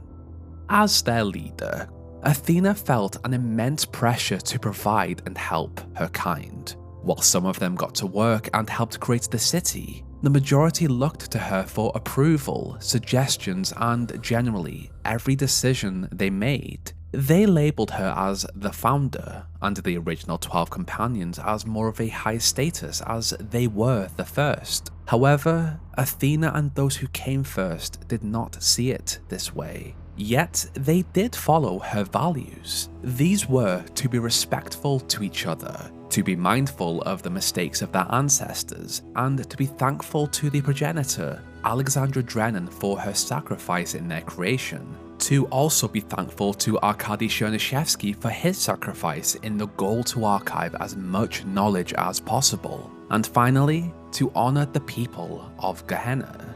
Livthracia appreciated what Athena had attempted to do with New Jerusalem, but he did not want to stay in one place. He wanted to explore the harshest locations on the planet. With him, he took a mobile charging station powered by solar panels, and he recorded his observations and thoughts. In doing this, on many expeditions, he gathered a small group of devoted followers who loved his tales of lands so different from their city. He saw New Jerusalem as a safe place for the most part. In his discovery of vast deserts and dangerous regions, he appreciated the sanctuary of New Jerusalem even more.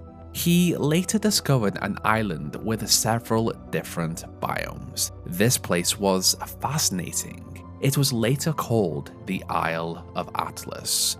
For his biggest accomplishment, Livthracia planned to walk all the way to the other end of Earth, but this would take a lot of planning. A trip that some of his followers also volunteered to go on when the time was right. By the time Alcatraz was born, several decades later, the construction of New Jerusalem was in full flow. The city was pretty much always noisy due to the constant construction. When he met Byron, they discovered that they disagreed on almost everything, but they quickly became best friends. They could agree to disagree on many points.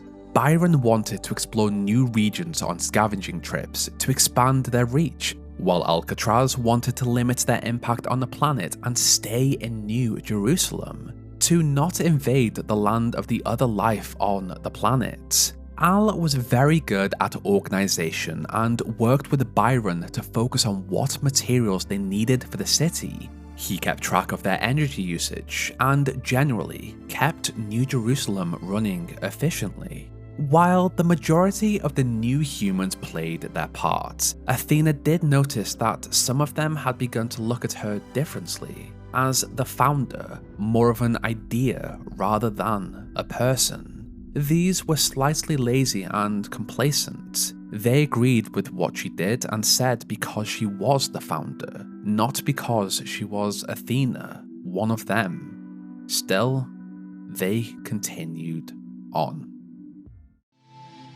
Despite Athena's growing frustration with some of her kind, almost 100 years after their birth, when Eustathius proposed that they begin the construction of a second settlement, she accepted. Maybe this would give them more agency and independence. If they spent time away from her, maybe they would not look to her for everything. As the lead on this project, Eustathius decided that this new settlement should be built somewhere far away from New Jerusalem. The issue they would have, however, was that they would also be too far away from the dam, the power source New Jerusalem relied on. To counter this, he looked into the archive and studied the geological data of regions that were not only large enough to hold a new city, but also somehow power it. Then he found a spot that had a local gas reservoir. They could use this to build a thermal power station. The idea of a new city was exciting to the population of New Jerusalem. Byron helped scout materials, and while Alcatraz was against pushing themselves onto the planet, he also helped. Over the years, more and more moved to the city of New Alexandria. Although Sarabhai and Hypatia had lived together and been in a relationship for almost a century, Sarabhai also wanted to help in their expansion, so she left. Their relationship was so strong, and she knew that they could survive across this long distance, at least for a while. These humans could communicate across vast distances through an internal messaging system update. They were always in contact. As a small group worked on this city 5 years later, the thermal power station exploded. 1 second it was there, and the next it was gone. The backup center collapsed and the streets cracked. In this chaos, Alcatraz saw a flash, and then he found that he could not move. His legs had melted. He tried to drag himself, but the motors in his arms had broken. To his luck, Eustathius discovered him fairly quickly and pulled him to safety. Sarabhai, however, was not as lucky. When she saw the explosion coming, she knew it was the end. Her end, as a fireball moved closer, engulfing her. In that millisecond, Sarabhai shut down every process except her mind. She turned off her audio-visual input, rerouted all of her power, and pushed her processor to the breaking point. In doing so, time slowed down. She did not regret her decision to come to New Alexandria or fear death. She spent every last moment thinking about Hypatia. 31 people died that day. Eustathius blamed himself. As everyone mourned this giant disaster, Eustathius attempted to understand what had caused this. To his horror, he found that the geological data he had used was out of date, and as a result, the thermal power plant was never going to be stable there. If he had studied the data more and surveyed the ground, this would never have happened. He blamed himself.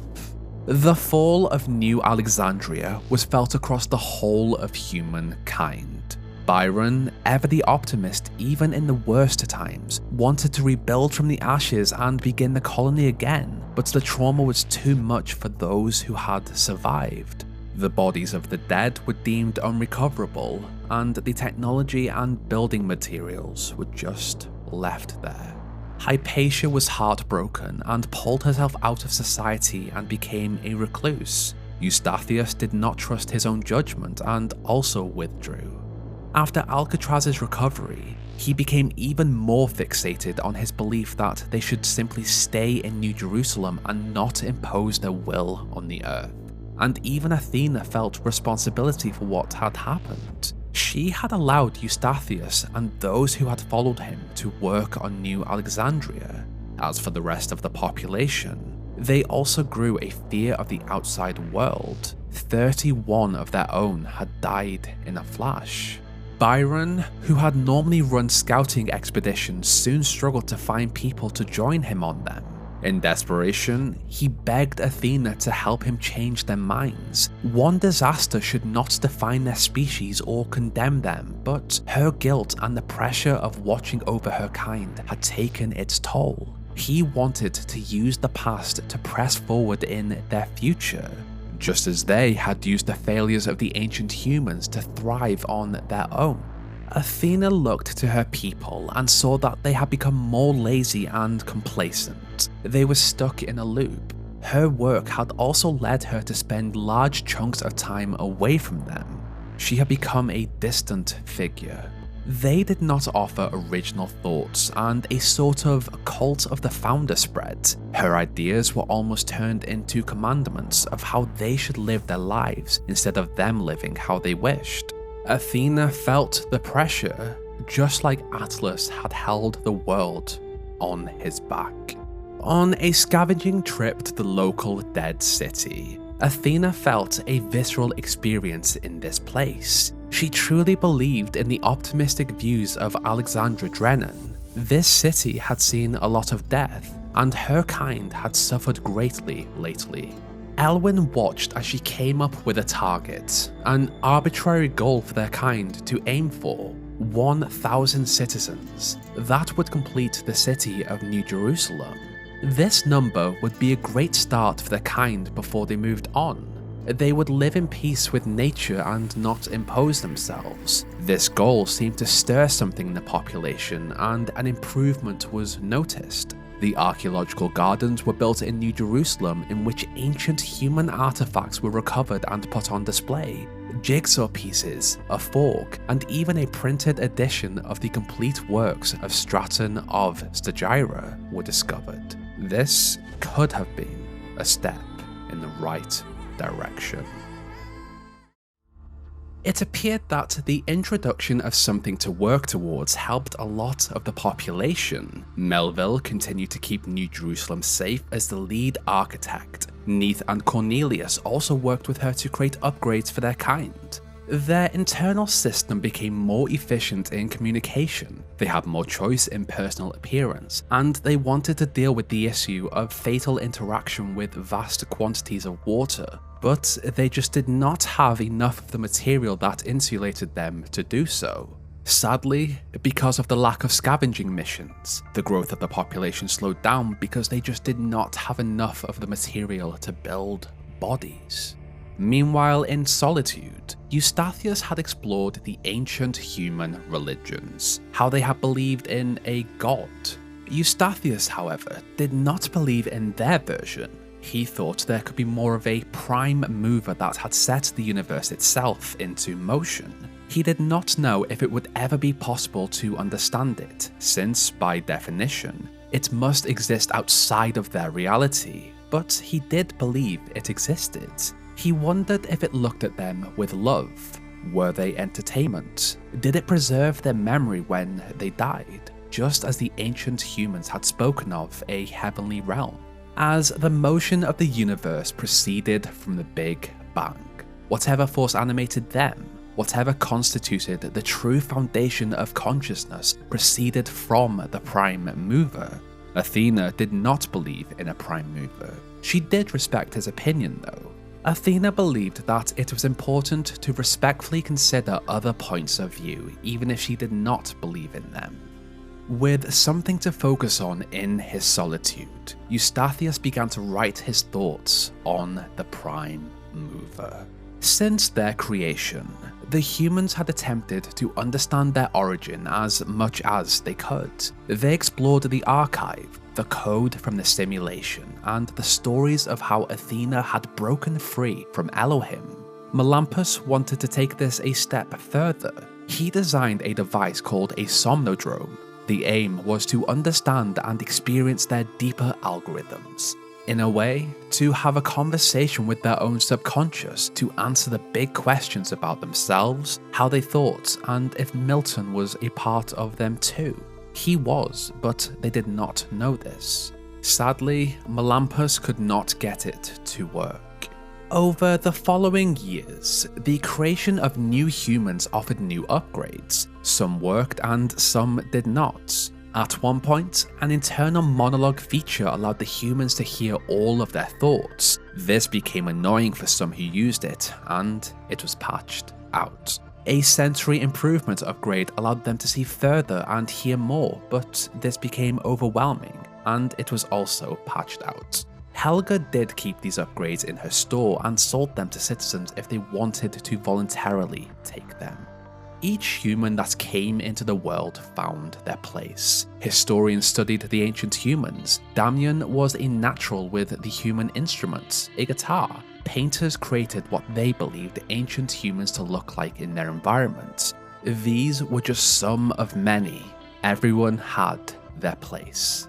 Even in these slightly better times, the people were still fearful of the world outside of New Jerusalem, and they grew lazy. They shrugged off their burdens and embraced sloth. Athena felt the pressure even more as the founder became an idol and symbol, not a person. She felt that she had become a remote figure of legend, mythologized in her own time. Even her aim of 1,000 citizens had slowly transformed into an idea, the goal. The completion of their race and city, that their main goal had been to complete this command of the founder, not that it was just a suggestion to work towards. She felt that the people of New Jerusalem were too dependent on her. She wanted them to work for themselves, to rise as leaders, stick up for their own ideas, and push humanity forward on their own without the approval of the founder. She wanted to speak to them about it, but feared that they would just obey her without thinking, just like her siblings had obeyed Elohim in the simulation. They had poured their fantasies into her and turned her into the founder. Defeated by how far they had fallen since New Alexandria, Athena accepted that they just refused to grow up. She wanted them to look to the stars, to build and grow, but all they wanted to do was hide within the safe walls of New Jerusalem and seal themselves inside once the dome was complete. This behavior did not change, and as approximately the 400th human was born, Athena felt that she had failed. She believed the only way to escape was to begin the process again somewhere new, and Cornelius agreed. Maybe if they could show New Jerusalem a future outside of the city, maybe it would help them accept it and think for themselves. So, Athena left. Shortly after, Cornelius informed New Jerusalem that he was leaving for a research expedition and he would be gone for years. The sudden disappearance of Athena was felt across the whole of New Jerusalem. Byron had seen Athena as a mother and he was devastated. He had no idea why she had left him. Why did she not ask him to go with her? Where had she gone? While few were curious about the suspicious timing of Cornelius' research trip, the majority trusted him and believed that he had no knowledge of Athena's location. Meanwhile, Athena and her husband crossed the wide and angry sea until they came across the Isle of Atlas. The island Lithothracia had discovered many years before, with a plan to create something new. Athena had also reached out to Lithothracia and asked for his help.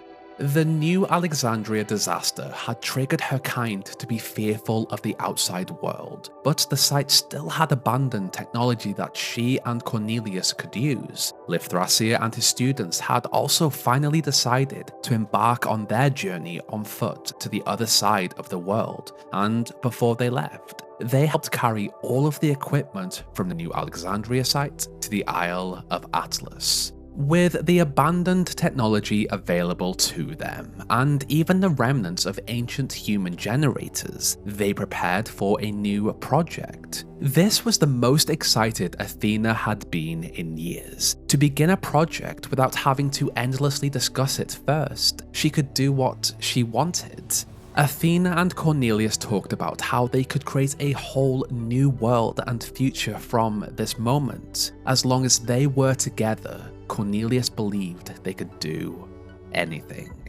After they set up their first lab and living quarters, Cornelius created and gave Athena the greatest gift of all, a new human for them to parent. When the unit awoke, Athena and Cornelius welcomed it into the world and introduced themselves as their mother and father.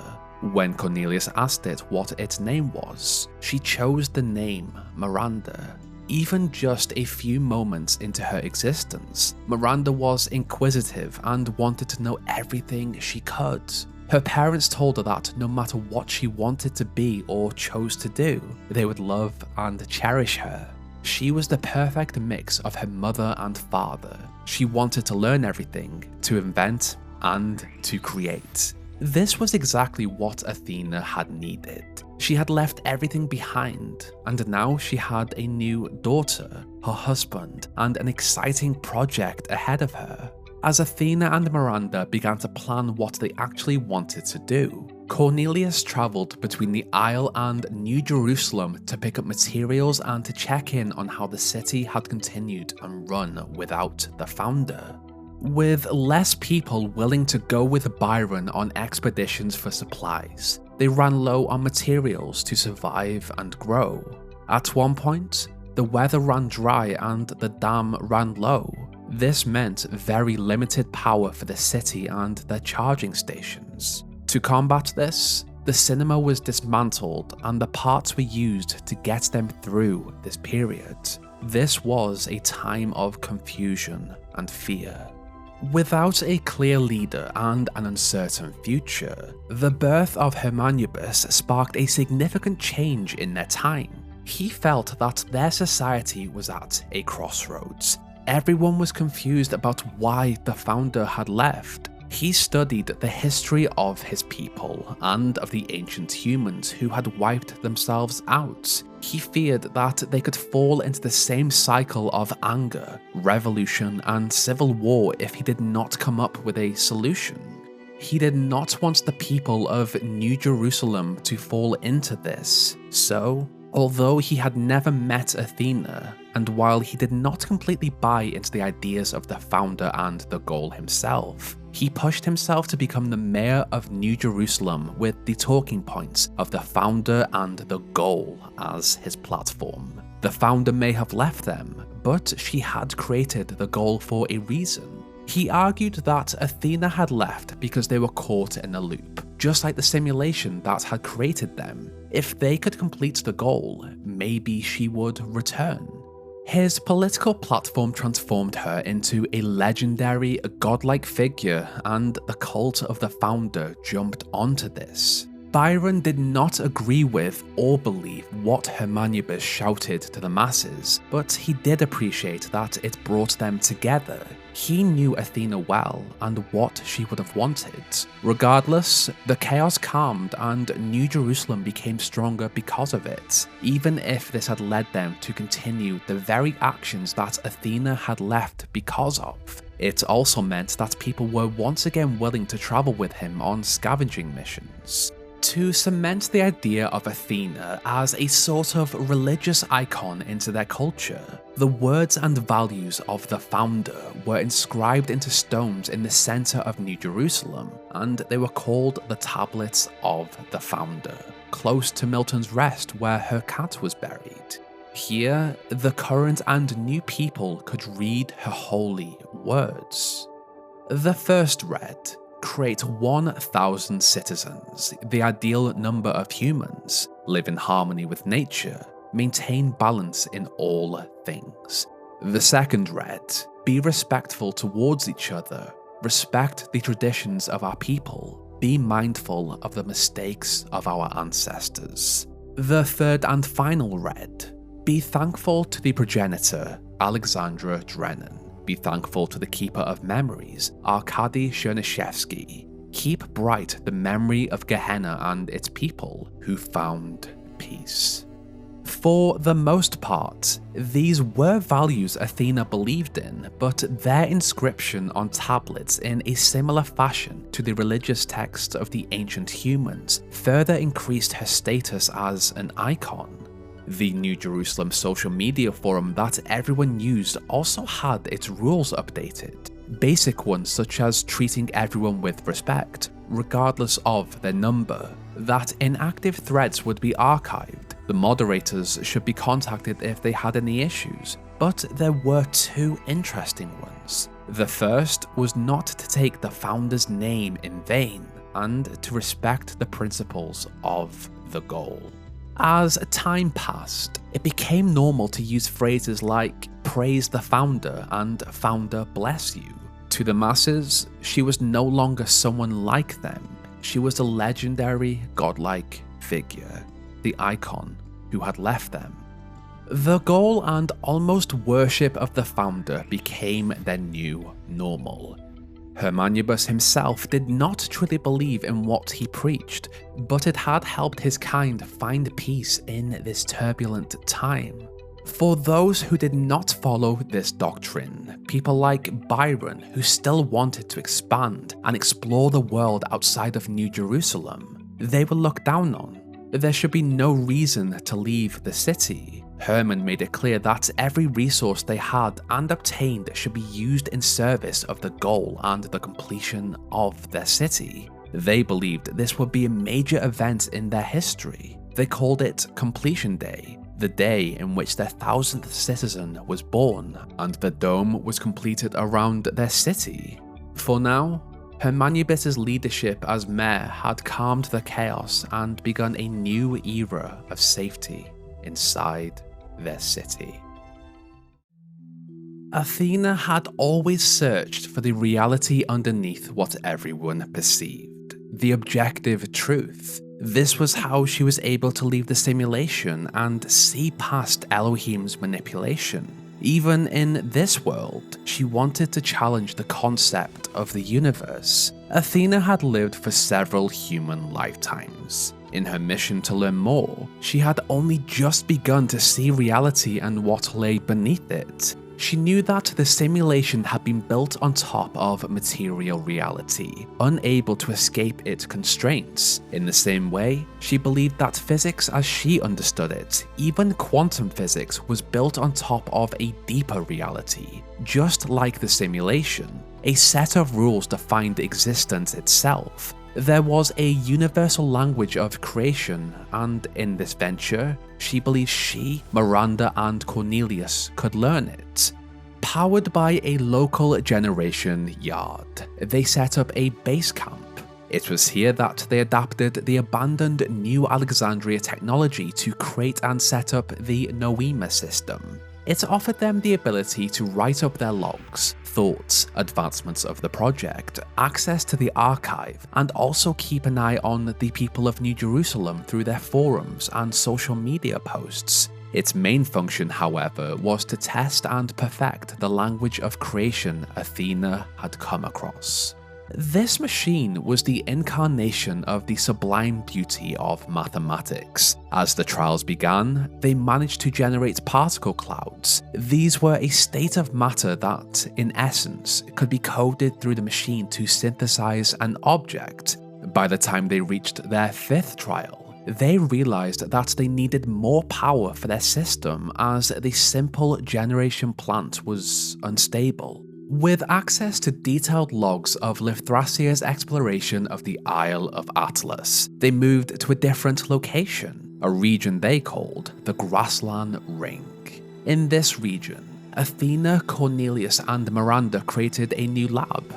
After its construction, they deployed version 0.02 of the Noema system. This area was better for power generation, and the system functioned as well as they hoped. As the trials ran, Miranda read and kept herself occupied. She loved this and could not understand how some of the ancient humans found science boring.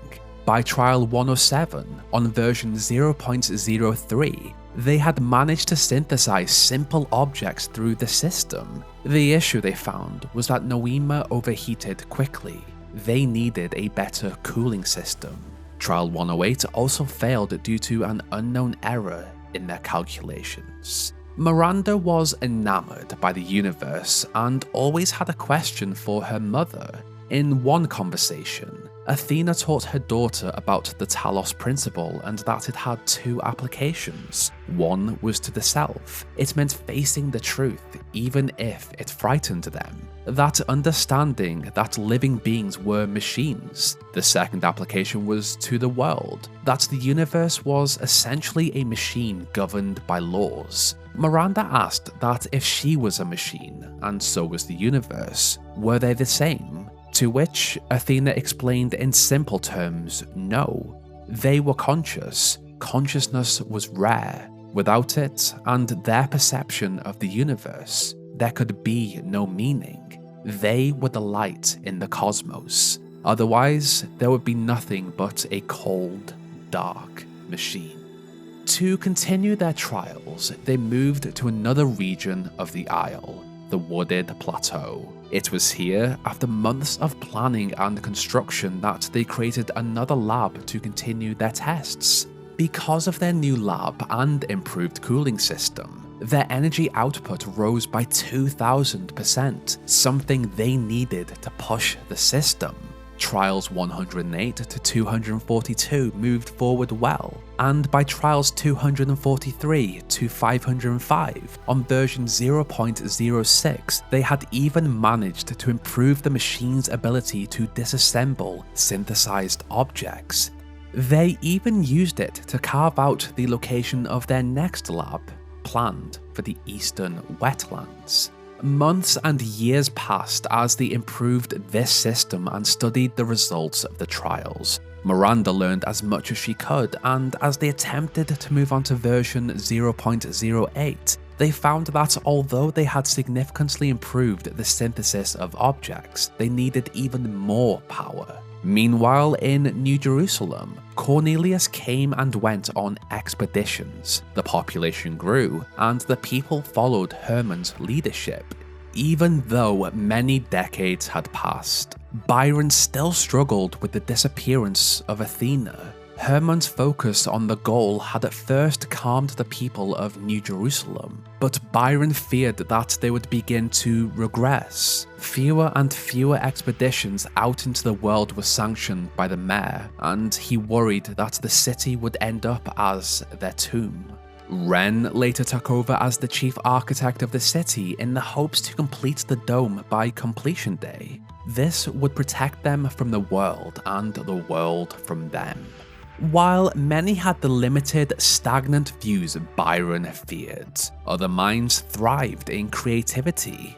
Barzai was fascinated by the trials the legendary founder Athena had overcome in the simulation. As an artist, he created an expedition called Trials of an Imagined Past. Byron was very interested in this, and he invited Alcatraz to go with him, but he did not attend. Byron became more vocal about his views on the founder and the goal, that Athena was just like them, not a godlike figure, and that they should not stop the birth of new humans at 1000. They should continue after it, that the more of them there were, the better and more complex their civilization would become. To those who followed the teachings and word of the founder, they saw this as heresy, and Byron was shunned from many communities.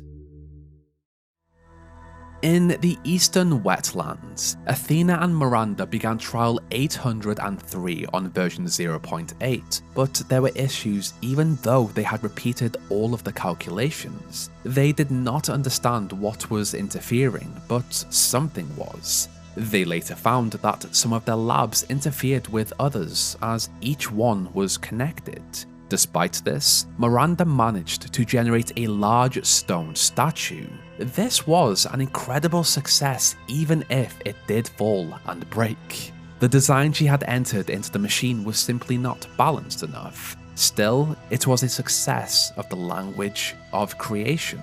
Miranda had lived on the Isle of Atlas with her mother and father her whole life. She had also been told of the people of New Jerusalem and that their actions and attitudes had led her mother to leave. She had been born because of this. Still, she wanted to visit there to meet everyone she had been told about and to get a cat.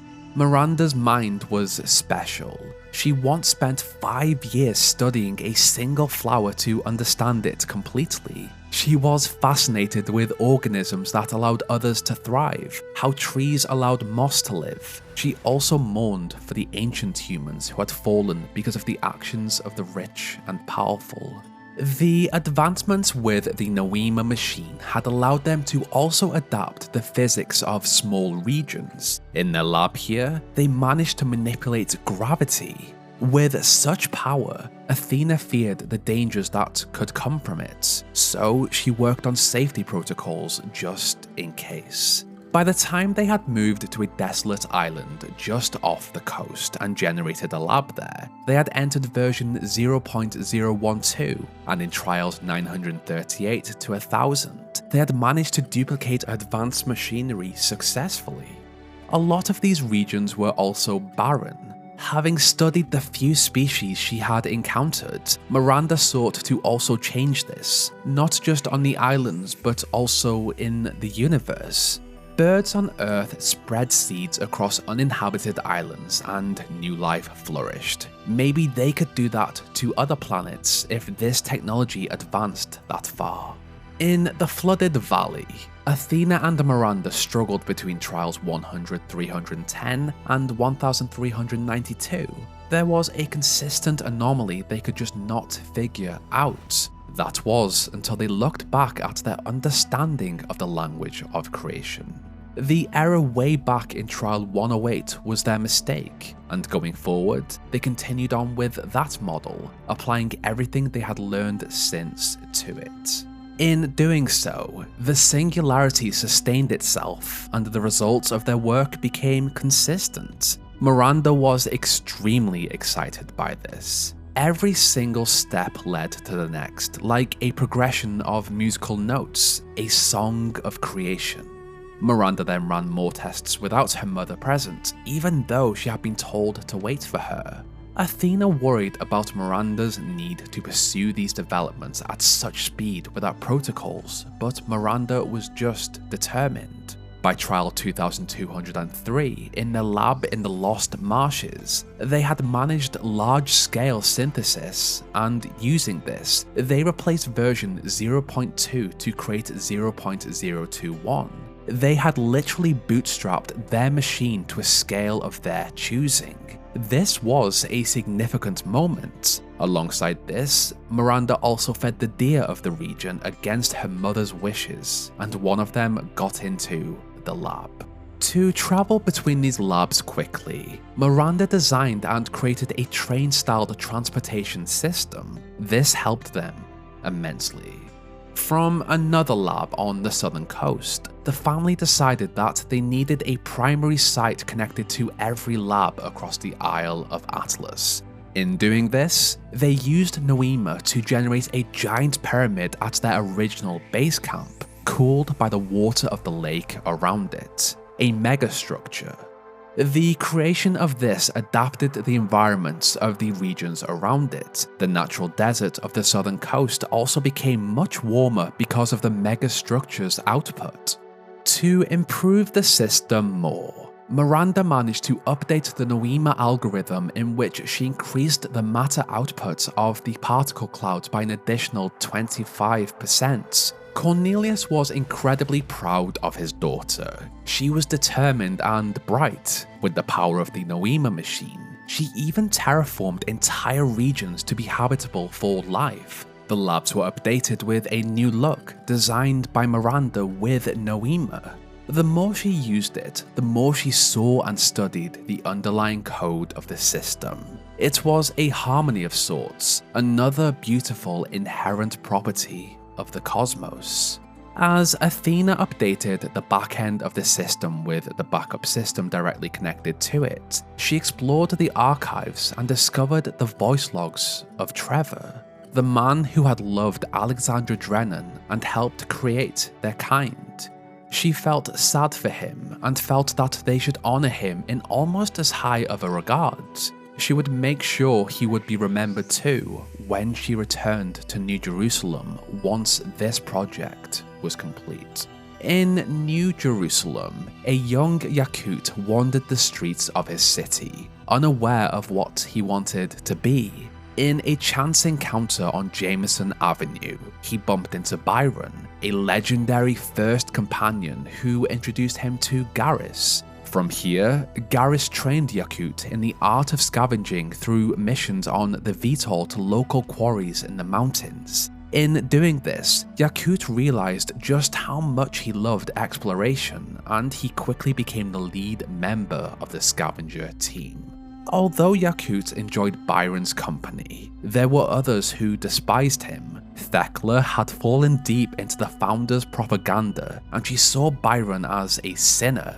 His ideas and opinions disrespected the founder and the goal. She believed he should be punished. The mayor also felt the sway of the need to keep the ideals of the founder and the goal, even in the tougher times. Trips outside of New Jerusalem were limited even further, and even when they began to run low on materials for batteries, the population had to spend more time in sleep mode as their batteries took longer to charge and ran out faster. Herman felt the pressure, but they were close to their goal of 1,000 citizens, having surpassed 850. He justified the battery issue by suggesting they use their time in sleep mode to meditate and enjoy their solitudes. On the Isle, from a lab in the Verdant Canyon, Athena and Miranda quadrupled the size of the megastructure. This increase of particle output and power allowed Miranda to do something completely new.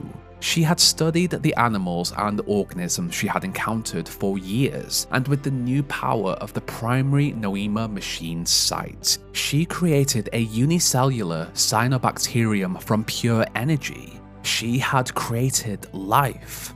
Plant life slowly began to adapt and rooted across the whole of the Verdant Canyon. And with it, Miranda also slightly adapted the biology of the dragonflies, frogs, and other animals to survive in what would have been a hostile region. She thought about how this could also be used elsewhere, Mars, Mercury, or even further away. With the power of Noema, a lifeless rock could thrive with life. These advancements came fairly quickly. The issue, however, was that while Athena and Miranda had contained the singularity and could synthesize what they wanted within reason, the energy output began to exceed their expectations. To be safe, by trial 5357, Athena put a halt to the trials of the main device until they could use it in a safer manner. Many centuries had passed since Athena had left New Jerusalem. The population had mostly remained inside, continued to build their city, and worked towards their 1000th citizen.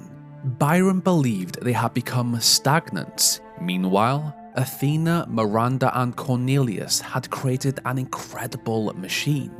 Although Miranda loved her family and what they had worked on so far, she hoped to one day visit New Jerusalem and meet the people her parents had spoken about and the people she had read about in the archive and on the New Jerusalem communication system. Byron, Alcatraz, Hypatia, her uncle Eustathius all sounded fascinating to her, but she was still limited to the Isle of Atlas. Yet, this did not stop her from her work. Miranda had run a test years before without her mother's permission, and as the technology became more advanced and powerful, Cornelius worried that she may be a little too ambitious. In a sense, he was correct. Miranda had grown slightly frustrated with her mother. She felt that she was stalling the progression of their work, that they should contact New Jerusalem and let them know everything they had done.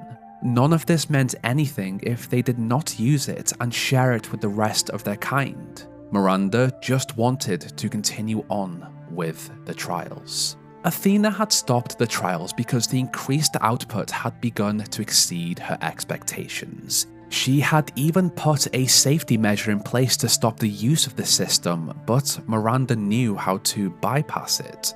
The safety parameter was not hard-coded into the system. It could be removed. Within the lab in the circular oasis, Miranda placed her hand onto the terminal and connected with the primary Noema machine. As she began trial 5358, the system alerted her that her session was unauthorized, but she continued anyway. Her ambition had taken over. Just as Athena had feared, the power exceeded what was planned, and it surged into the lab and exploded. Miranda's body was blown apart, and because the backup system was also connected to Noema, her backup was lost too. As for her mind, as she was connected to Noema during the explosion, what remained of her code, of her consciousness, was scattered inside of the Noema system.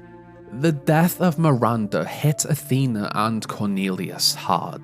They had failed to protect their daughter, and the worst part about this was that she had died using the machine they had built. Athena felt that she had once again failed. Her daughter was perfect, but now she was gone.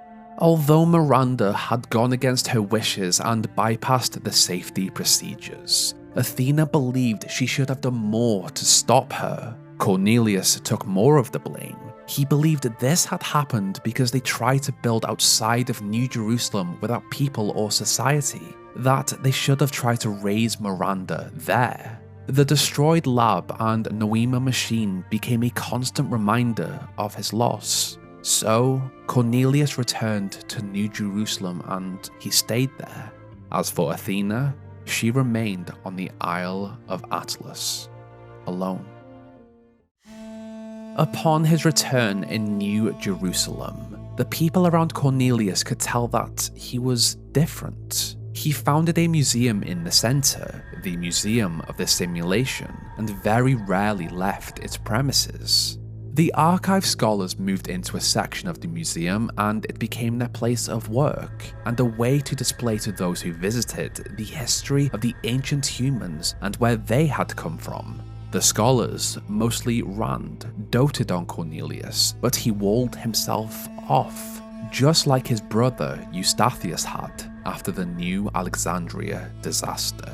In his new sanctuary, Cornelius welcomed in those who visited the museum. Around him, replicas of the assets used by the Talos team in the simulation were put on display. The hexahedron, the fan, electrified sphere, and even recreations of the puzzles Athena had solved. These offered the visitors an insight into their origin.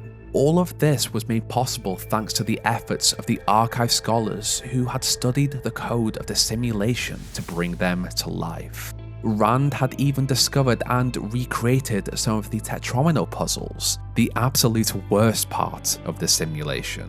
This museum had been built from the secret grief of Cornelius, but it allowed him to study where they had come from, and it added a lot of value to the city.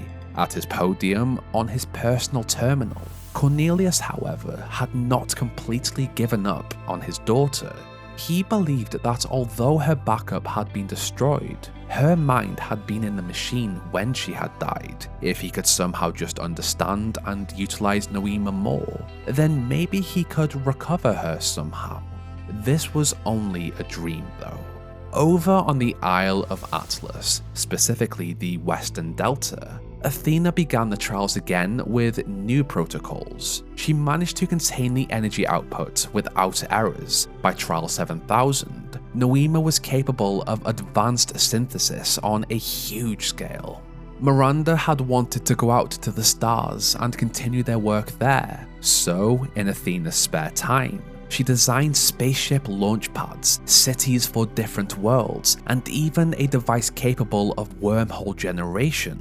These were just designs though. With Noema, they could explore the cosmos and spread the seeds of life across it, just as Miranda had wanted.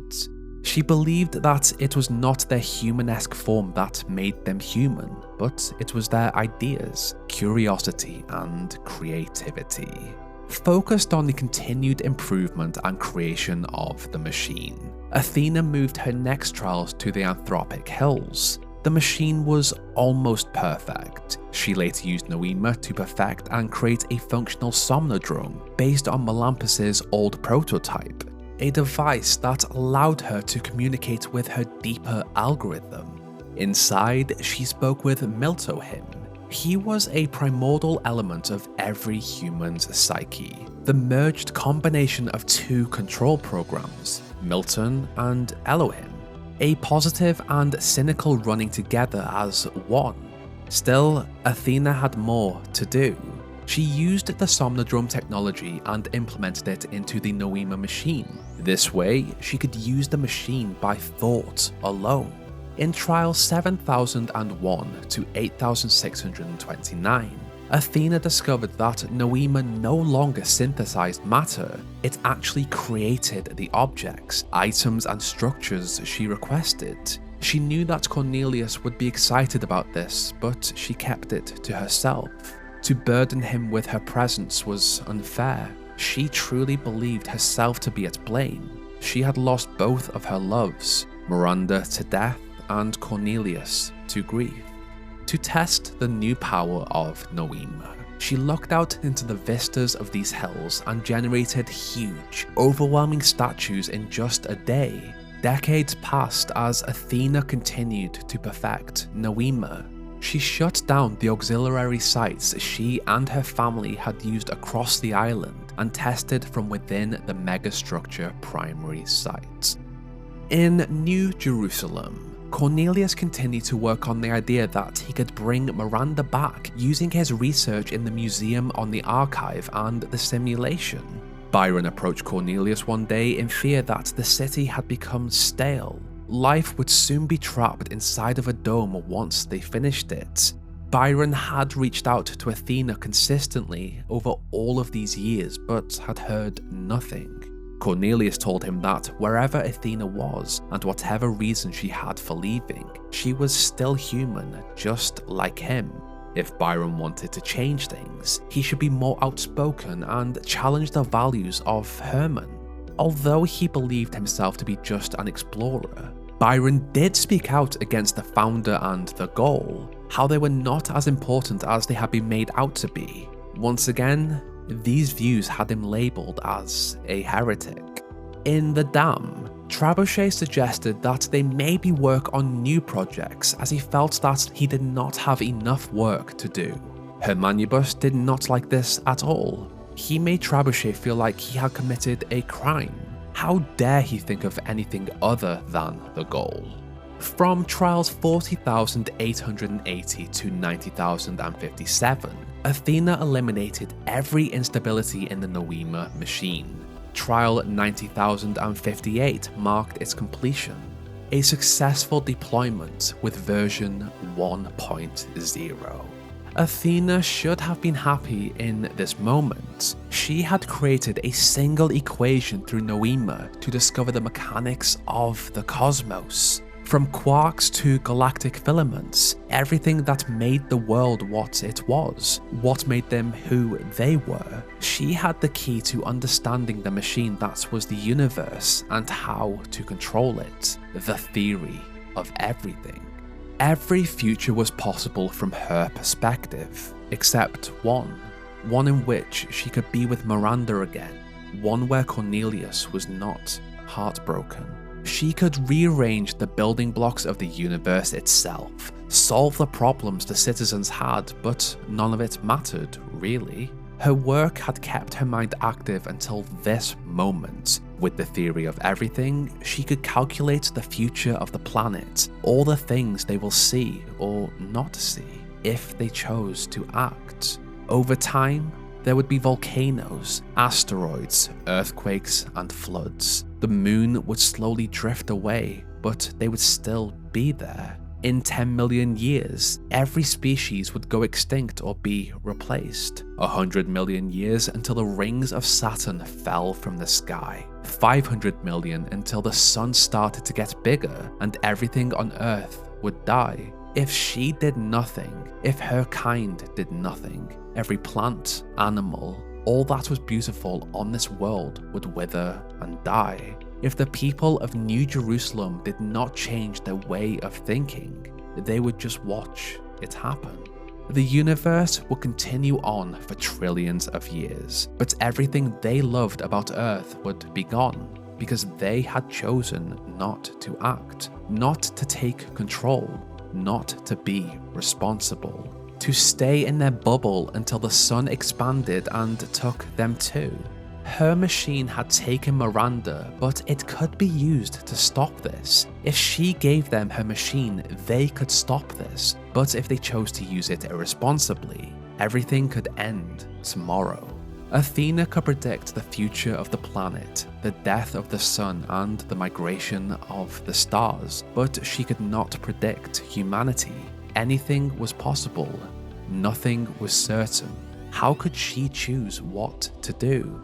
She also saw something else. Athena's theory of everything had explained every aspect of the cosmos. There were no gaps, no errors or ambiguities. She could calculate the history of the universe, from the Big Bang to the death of the last atom. But when she compared her calculations to the available data, there was one point which consistently did not match up. Billions of light years away, in the void, there was an anomaly. It had been there since the beginning of time, and she thought it was waiting for them. However interesting this was, Athena did not think about pursuing it. The combination of her grief, anguish, guilt, and the pressure to make huge decisions for a civilization was too much for one person. Athena felt the weight of the world on her shoulders. It was overwhelming. She had lost faith in the world and creation, caught between a dying past and a future struggling to be born. Within the megastructure, Athena entered the Noema machine and her mind entered it just as it had before, but this time she hid in there to be free from everything. In doing so, she went to sleep.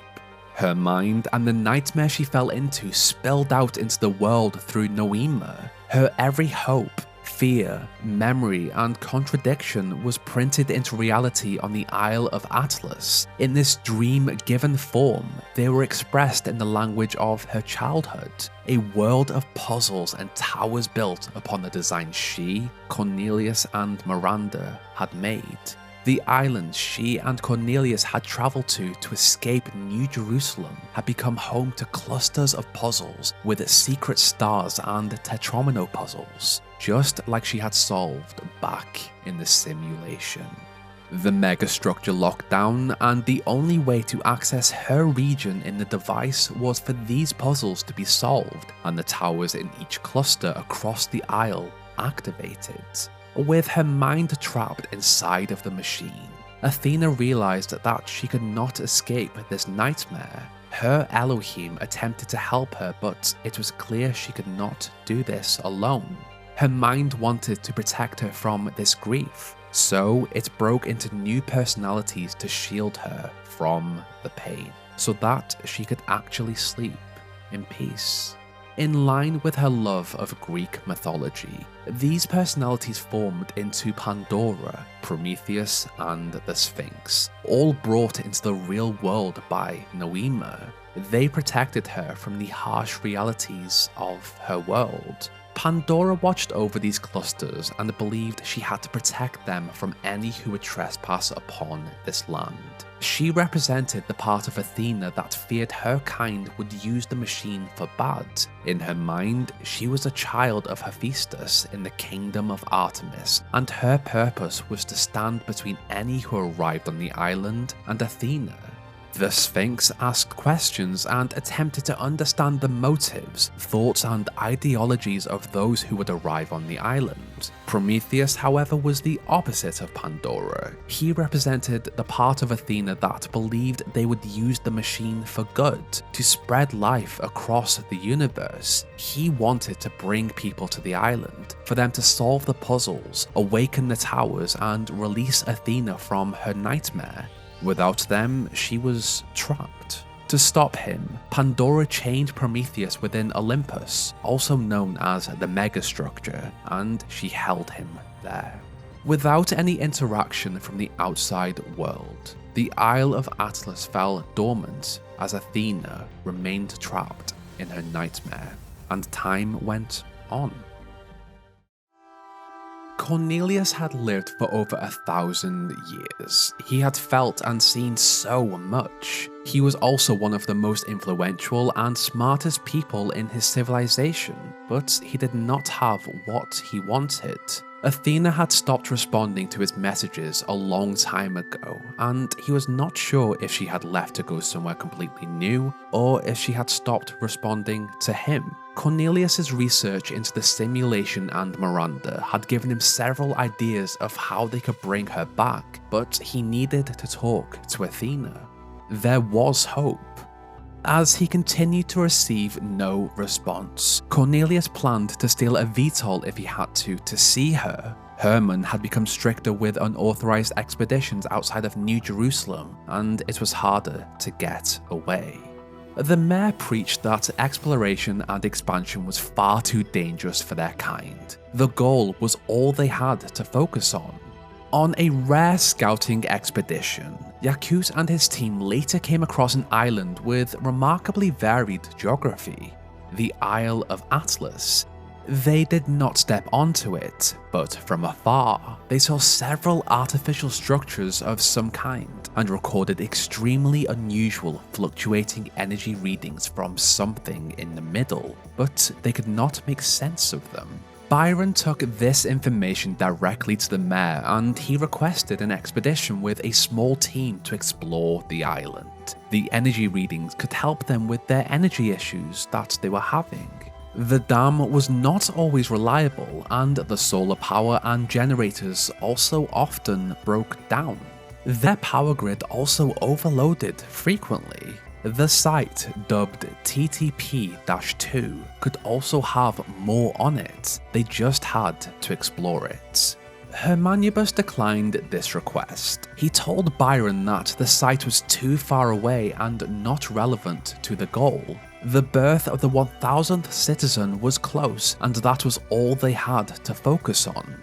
In the city itself, Damien, a public transport worker, had witnessed the constant power issues. He hated the system they had and knew that it would not change under the power of the current mayor. Hermanubus had made every decision for them, and he wanted a more democratic way of life. For the people to make the decisions, not just the mayor. So, Damien and his friend, Moyana, began to picket the mayor's spire for change. If they invested time into the research of reliable baseline power instead of the goal, their power issues could be solved, but they were ignored. Byron was extremely frustrated by Hermanubus's decision. They would literally be encased in their tomb once the dome and goal was complete. Their species would be confined to this one space if things were to continue this way. Alcatraz believed that it had to be this way to ensure that balance was maintained. Byron, however, called it stagnation. It had been over 6 months since Byron had requested to explore the island, but nothing had changed at all. New Jerusalem stayed the same. The population spent more time in sleep mode as they had to charge more without replacement batteries, and as the dome around New Jerusalem had been planned to be completed for completion day, it was nowhere close. Damien's picketing also had no effect. He did, however, look to Byron. He was the smartest and most visionary person in the city. If he ran for mayor, then maybe something could change. As the lead-up to the birth of the 1000th citizen loomed, Hermanubus and the citizens prepared to celebrate completion day. It was clear that Ren would not have the dome around the city complete, but that was something they could all focus their attention on after the birth.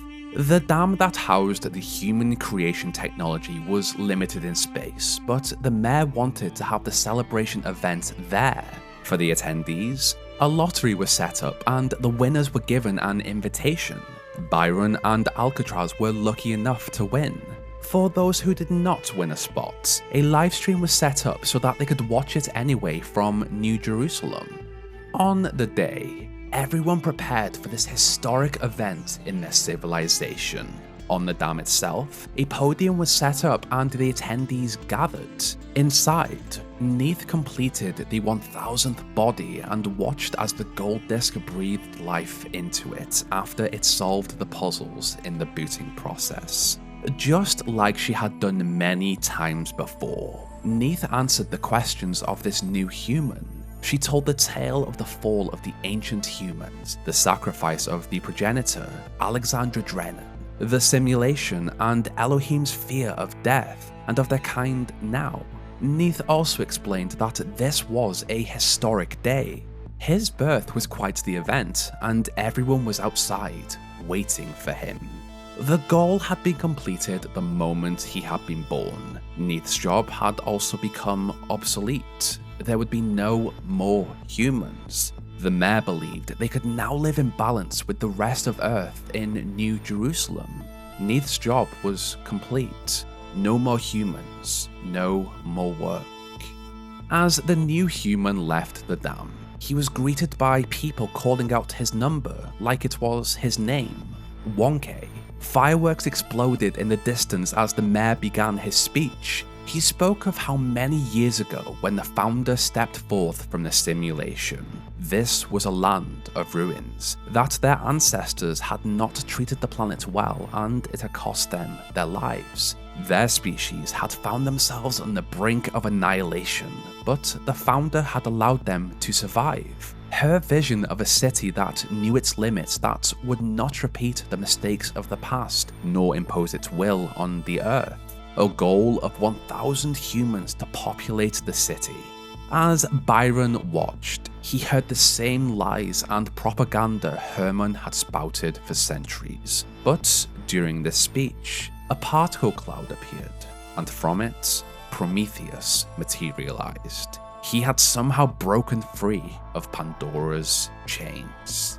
He shouted to those in attendance and those through the livestream. The flame had awoken and he asked if anyone was brave enough to answer its call. He told them of an island where, well, before he could explain further, Pandora appeared and chained him back inside of the megastructure. This was an aspect of Athena's mind calling for help through Prometheus, but the protective Pandora wanted to keep her safe inside of the machine. This confused everyone. What was Prometheus? How did he form out of those purple clouds? And what was this island he spoke of? Byron knew exactly what it was. He believed it was the TTP-2 site that Yaqut had discovered 6 months before.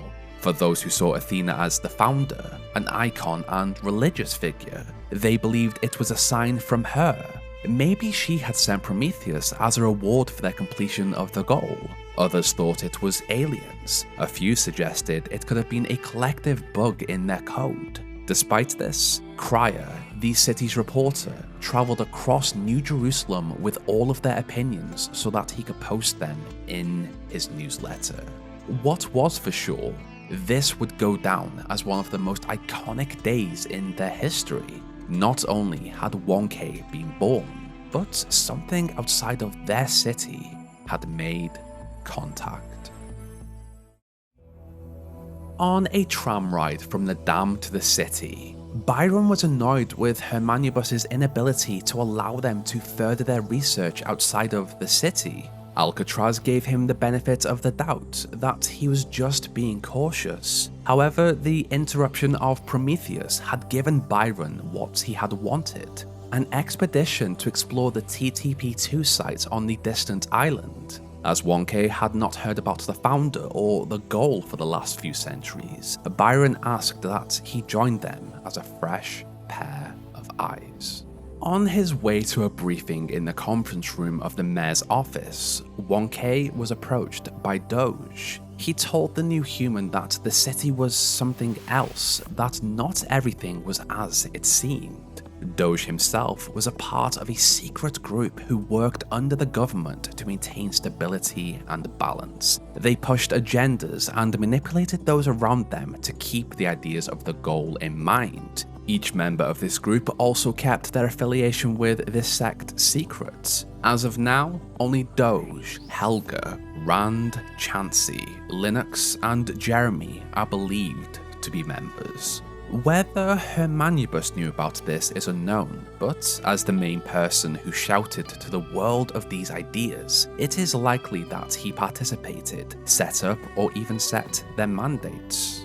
In the conference room, the mayor held a meeting to prepare for this expedition. Herman was embarrassed that this intrusion had occurred on completion day. It had forced him to act as everyone in the city had seen it. After Byron's "I told you so," the mayor put him in charge, and Alcatraz as his second in command. Alongside them would be the city's engineer, Melville, lead explorer and scavenger, Yaqut, and also 1K. The island had reached out to them on this day specifically, the day the goal had been completed. Maybe 1K was important. Byron hoped to use this expedition to make a real difference, as their whole journey would be live-streamed to the whole of New Jerusalem. Hopefully it would show them that there was a world outside of the city, that they did not have to stay within their tomb after the dome was complete. Their ancestors had been wanderers and explorers. He hoped this would ignite that spark again. As Byron, Alcatraz, Melville, Yaqut, and 1K reached the island in their VTOL, they were amazed by the size of the megastructure. They struggled to comprehend how anyone could have made this. On the ground at base camp, they began to map the area and discovered the transportation system, an astronomy temple, a building sealed off by a golden door, and a lab. They guessed that someone had lived here and used the area to test something, but other than that, they had no idea. Melville attempted to study a purple particle system, but she could not make any sense of how it worked. A terminal entry showed of a project labeled Noema, but still, they could not make sense of it. As the transport system had shut down, Melville managed to hack into it, and with it, allowed them to access another part of the island, the Grassland Ring. From New Jerusalem, Cornelius watched as this expedition explored one of the first locations he and Athena had constructed, back before their loss, but parts were different. He did not completely understand what Prometheus was, but he knew that Noema had created him and Pandora in some way. The lab he planned to use to restore Miranda was inaccessible, locked behind a gold door, some sort of barrier. He would continue to watch the expedition and use their findings to find out where Athena had gone and how the machine could be used to bring back Miranda. The expedition team were amazed by the structures and even more confused when they discovered puzzles. Melville attempted to comprehend how this had come to be, how parts of the simulation had come out into reality. Not only that, but these puzzles also included devices that had not existed in the simulation, one of which was an RGB converter. Whatever or whoever had created this place was aware of them and how they had come into existence. From a distance, a giant tower soared into the sky. This structure was clearly the intended location to explore in the Grassland Ring, but there was no way over the lake. Yaqut discovered a ring device and watched as a particle cloud powered one of the orbs just after Wonke had released it from a solved puzzle. He believed that when every orb was powered, the device would allow them to construct a bridge to the tower in the form of tetrominos. This ring also indicated how many puzzles were left to be solved. Byron saw instantly how this echoed the simulation. The release of a particle cloud after the completion of a test was a direct parallel to the collection of a sigil in the simulation. The tetromino bridge puzzle matched the simulation tetromino puzzles that allowed access to new gardens. As Yaqut scanned the walls in this region, he was confused by the results his scanner gave him. It told him that these walls could have been created 1,000 years ago or yesterday. It did not make sense. Meanwhile, Melville worked on the transit system so that they could access other regions of the island. During this, she noticed that Wonke appeared to be a natural when it came to solving puzzles. Over their exploration of the Grassland Ring, they discovered more terminals connected to the Noema system, logs of the story of the first companion's journey in the early days, a voice note of Lithracia, and something else that caught the attention of those watching on the livestream. It was an audio log of a man called Trevor, a voice they had never heard before, a man who had been so important but had also been forgotten, but now he would be remembered. Of note, Wonke came across a hidden lab that appeared to have been used to run more experiments in which models of puzzle elements had also been experimented with. Everything that they discovered was a revelation. It was new and exciting. After the completion of 8 of the puzzles, the ring device was ready to create a bridge to the tower. Having solved all of the puzzles, Wonke constructed the Tetromino bridge and entered the tower as Melville opened up a new section of the transport system. Inside, a projection appeared that Wonke and the rest of New Jerusalem had not seen: the Sphinx. She asked him questions and attempted to gauge his opinions on philosophical ideas of what was more perfect, a god's or his creations. When Prometheus stole the secrets of fire from Olympus and shared it with the mortals, was his theft justified? She left him with a final thought. He was the creature of clay in this world, and he would stand before the fire. Would it make him whole or break him? To Wonke, these riddles made no sense at all, but from inside of the megastructure, trapped in the machine, Athena's shattered mind had set Wonke on a quest. Would he be worthy of her machine at the end of it, and would he choose to use it correctly if he had access to it? Would it make him whole or break him? Of course, these were subconscious thoughts in a nightmare brought to life by the machine in a story told through Greek mythology. With the Sphinx having said what she needed to say, a giant laser blasted out a beam of pure energy towards the megastructure. Upon further inspection, Byron saw that this beam connected to one of 3 energy receptacles. He believed that to access the megastructure, 2 more towers would have to be activated, and he was correct. The arrival in the wooded plateau offered the expedition another cluster of puzzles and a tower. As 1K got to work, Melville tapped into the transportation system and saw that there were 12 distinct regions on this island, with the base camp in the center where they had landed. Each region consisted of a cluster of 8 puzzles, 2 additional puzzles, 2 astronomy spark puzzles, an abandoned lab, and a tower that sent energy to the central megastructure upon activation. They wondered what the point of this place was. Why were they being tested? What was testing them?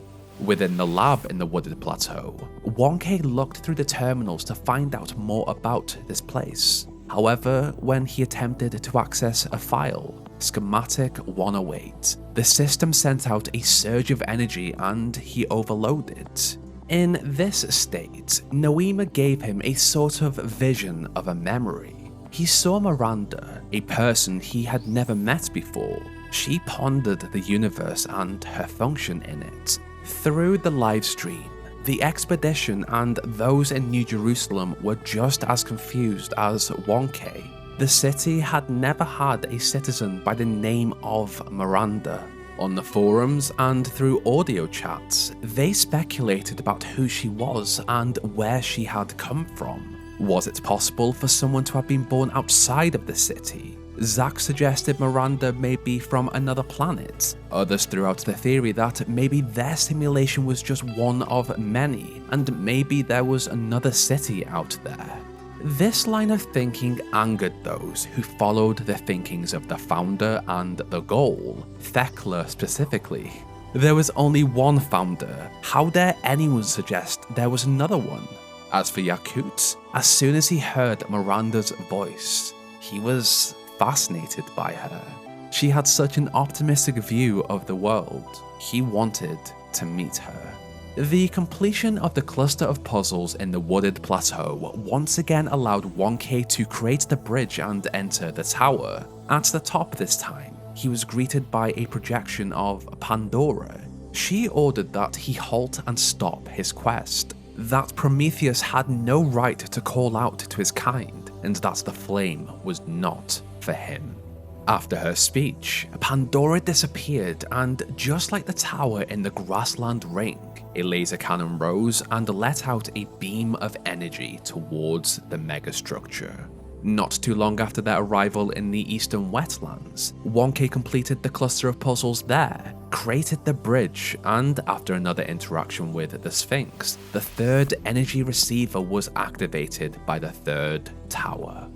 As predicted, the activation of all 3 beams opened up a portion of the megastructure. They had been invited in. Every aspect of this expedition had shown the whole civilization that the world was full of mysteries to explore. Some questioned their own views. Was the goal really what it had been made out to be by the mayor?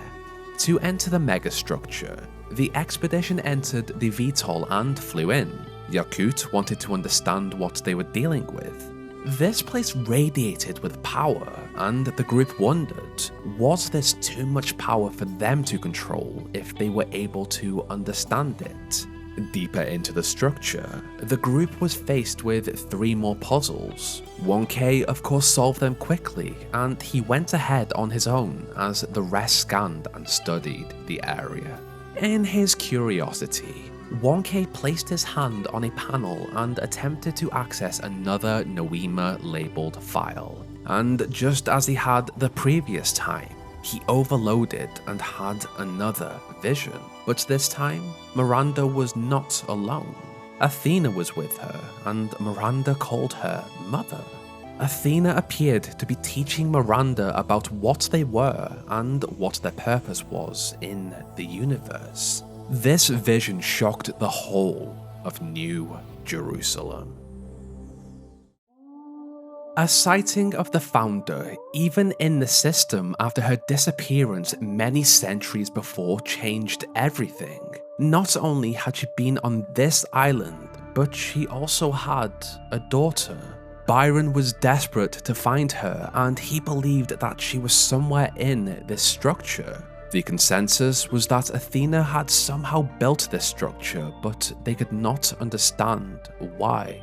Before Byron could explore the structure further, Melville detected a pretty big energy spike and ordered that they leave. Although Alcatraz could see how hurt Byron still was with the disappearance of Athena, he agreed with Melville. They had to leave. Their safety was more important than anything. They did not know what this structure was capable of. As they left the megastructure, the expedition and those who watched on the stream back in New Jerusalem had more questions than ever. Cornelius, however, did not. He was impressed that Athena had completed the machine they had worked on and had figured out what needed to be done. He had studied the feeds and realized that the gold puzzle in each cluster could only be accessed after the completion of every regular puzzle. The completion of all 12 gold puzzles would then open up his lab. Cornelius, however, was unsure on whether to reach out to 1K for help, but he knew one thing for sure: her manibus could not be trusted. He believed he could use Noema to isolate Miranda's signature inside, extract it somehow, and upload it to a new body. He just had to wait and see just how powerful Noema had become and what else the expedition discovered. On the island, the VTOL landed at base camp, and the team decided it would be best to open the next entrance to the megastructure. This meant that 3 more towers had to be activated, so they used the transportation system to travel to the north of the island. As 1K got to work on a new cluster of puzzles on the region of the desolate island, Melville attempted to study the purple particle system. She felt like a caveman trying to study Bose-Einstein condensate. They violated the laws of physics, and she could not get her head around it. She was also extremely confused and fascinated by a puzzle element introduced in this region. 1K found replicas of his body inside of the puzzles, and through thought, he was able to transfer his consciousness to them. The puzzles literally used body replication technology. A huge issue over the centuries for their kind had been the creation of new bodies. Limited materials had forced them to grow very slowly, but this technology appeared to generate bodies from energy. If they could master it, Melville believed they could become a real civilization with thousands of people. A small issue, however, was that she did not understand how it worked. An even bigger issue was that after the completion of the goal of 1,000 citizens, Herman had declared they had reached their civilization capacity. They did not need to make anyone else. Byron argued once again that the goal was just an idea. It could be expanded, and Melville agreed. From the New Jerusalem forums, it appeared that more people agreed with Byron than he thought. Yet, Thecla and the cult of the founder saw these lines of thought as dangerous. They believed that Pandora and the Sphinx were her messengers, a sign of her imminent return. They had completed the goal, and she was proud of them. While everyone debated about what they thought of the goal and the founder, Yaqut had something else on his mind. He had not been able to get Miranda's voice out of his head. He hoped that on this expedition, he would be able to meet her and get to know her. The secret government organization saw just how dangerous this expedition was to the stability of the society that had been built. More and more people had begun to break away from the ideas of the founder and the goal. To get ahead of this, Doge reached out to Wonke and asked him to keep them in the loop of any important developments so that they could manage and control them. The information from this expedition threatened the way of life they wanted, a life inside of a domed New Jerusalem without any new humans. In the flooded valley, Wonke discovered a somnodrome in a secret lab. They were amazed that Athena had actually worked on this. This version did not work as intended, so it was left for Melville to study.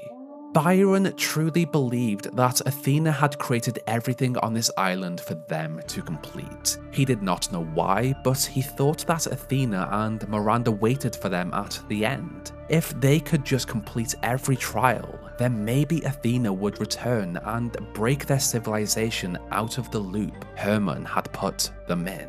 Maybe that was why Athena had created this place. A way to show them that there was more in the world than New Jerusalem.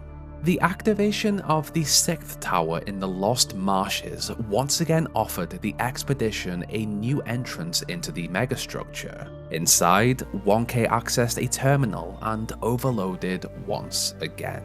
He had a vision of Miranda, Athena, and Cornelius. As her parents, they attempted to explain to her why they had left New Jerusalem, that the people there were wrong in their way of thinking, that they had free will so they should surely want to have a better life. Athena had been shaped by the simulation, but their belief system had come from somewhere else. They were limited as they did not want to help themselves. They were just fine with believing in the goal and the founder.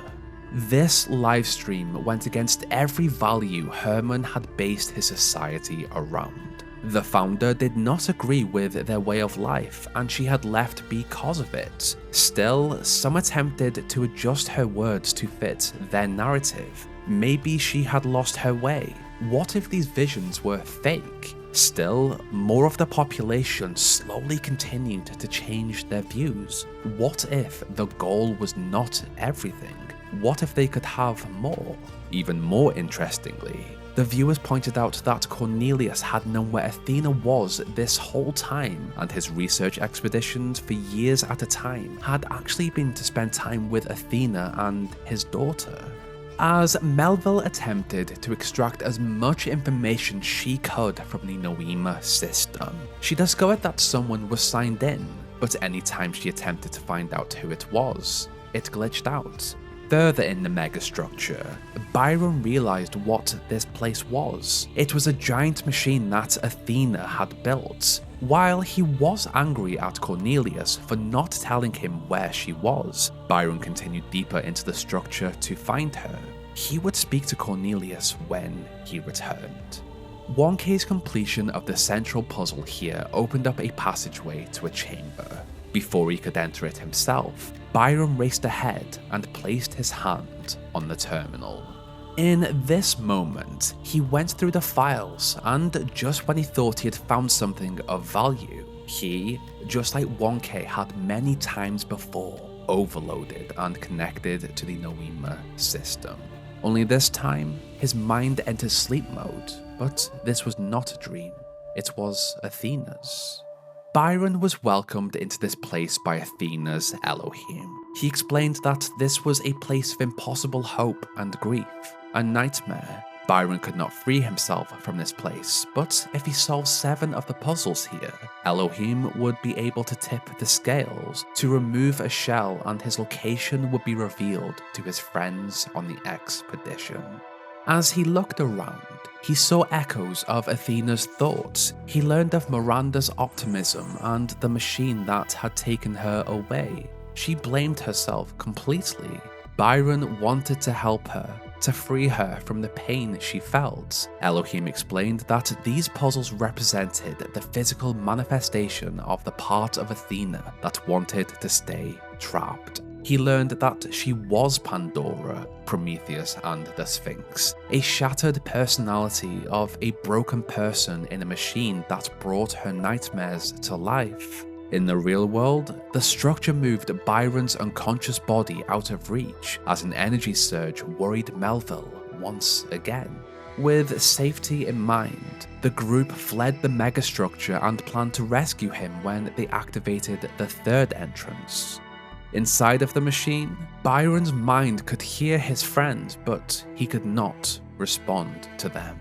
As the expedition prepared to return to New Jerusalem to talk with the mayor and Cornelius about their findings, Byron completed the 7 puzzles inside Athena's dream, but there were so many more to solve. He could have used Elohim to alert the team of where he was, but he wanted more answers, so he decided to stay there for a while. Meanwhile, aware that the expedition were on their way back with the knowledge of his secrets, Cornelius left New Jerusalem and returned to the Isle of Atlas. The revelation at the Founders Island was another big piece of news for New Jerusalem. Cornelius was Miranda's father. He and Athena had built whatever this was. Melville had decided to stay on the island in order to explore the Noema system more. The main concern was for the safety of Byron. He was assumed alive, but trapped in a data stream overload. The government used this opportunity to double down on their ideology. This was a prime example of what happened when the goal was not followed. Bad things happened outside of New Jerusalem. Yes, the Founders Island was incredible, but they should focus their sights on the completion of the dome around the city instead.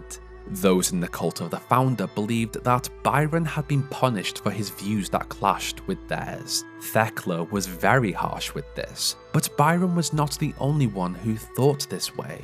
In the archaeological gardens, Dosicles felt defeated.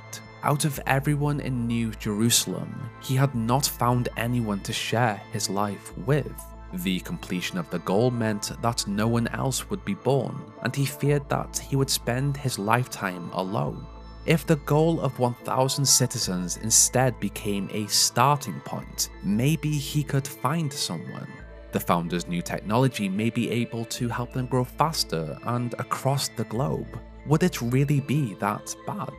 In the mayor's office, the team wanted to return to the island to rescue Byron, to maybe understand the technology Athena had developed. This expedition had shown way too much to the people of New Jerusalem, and the mayor wanted to put a stop to it. His aide, Jeremy, as a part of the secret group, suggested that it would be too dangerous to continue with the expedition. Byron had been lost. What if they lost someone else? The goal was all they needed to focus on.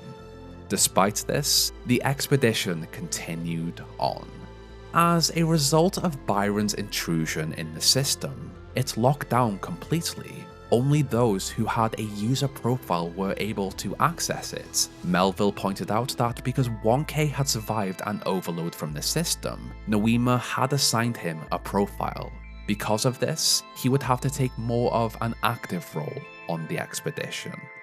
Upon their arrival on the island, the team travelled to the southern region. Alcatraz took over leadership in place of Byron. Yaqut surveyed the area, and Melville worked with the transportation system. As 1K began the puzzles on the southern coast, Alcatraz felt conflicted.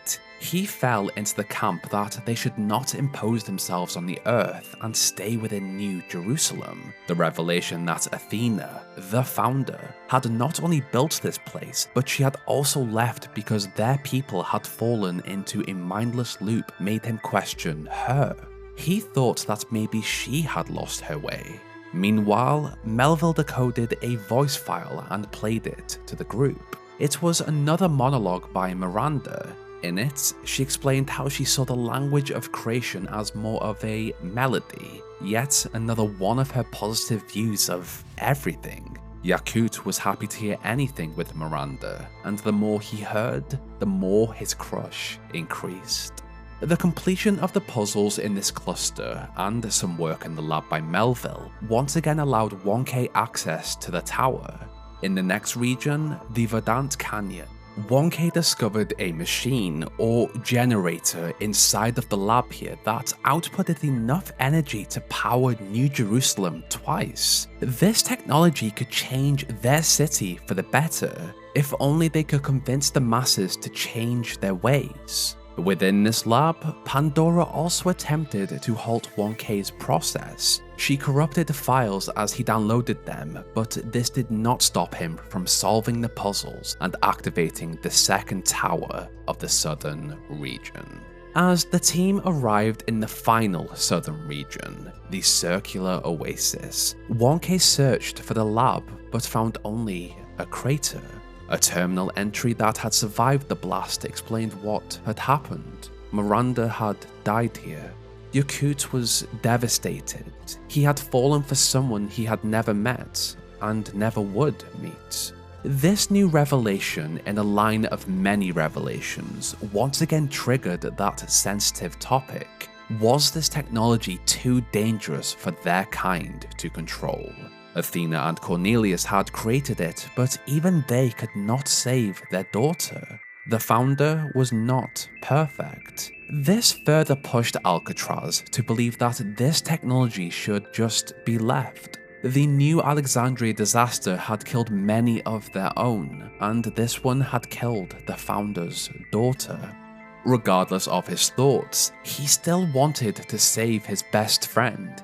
The completion of this tower after 1K had solved the puzzles in the cluster once again allowed the team access to a third entrance in the megastructure. Inside, they discovered a giant stone version of Prometheus, chained up by Pandora. The pins to release these chains were scattered across another puzzle region. While Yaqut believed he was terrible at puzzles, he did solve one himself, as 1K did the others. The release of Prometheus's chains allowed him to break free from the stone that surrounded him. As a reward, he gave 1K a vision of Athena, broadcast to the whole of New Jerusalem. The people watched as Athena explained to her daughter of how she had been mythologized in her own time, turned into the founder, a remote figure of legend. She had been there for every birth in the beginning, but because she got so busy with other projects, she technically was a remote figure towards the end of her time in New Jerusalem.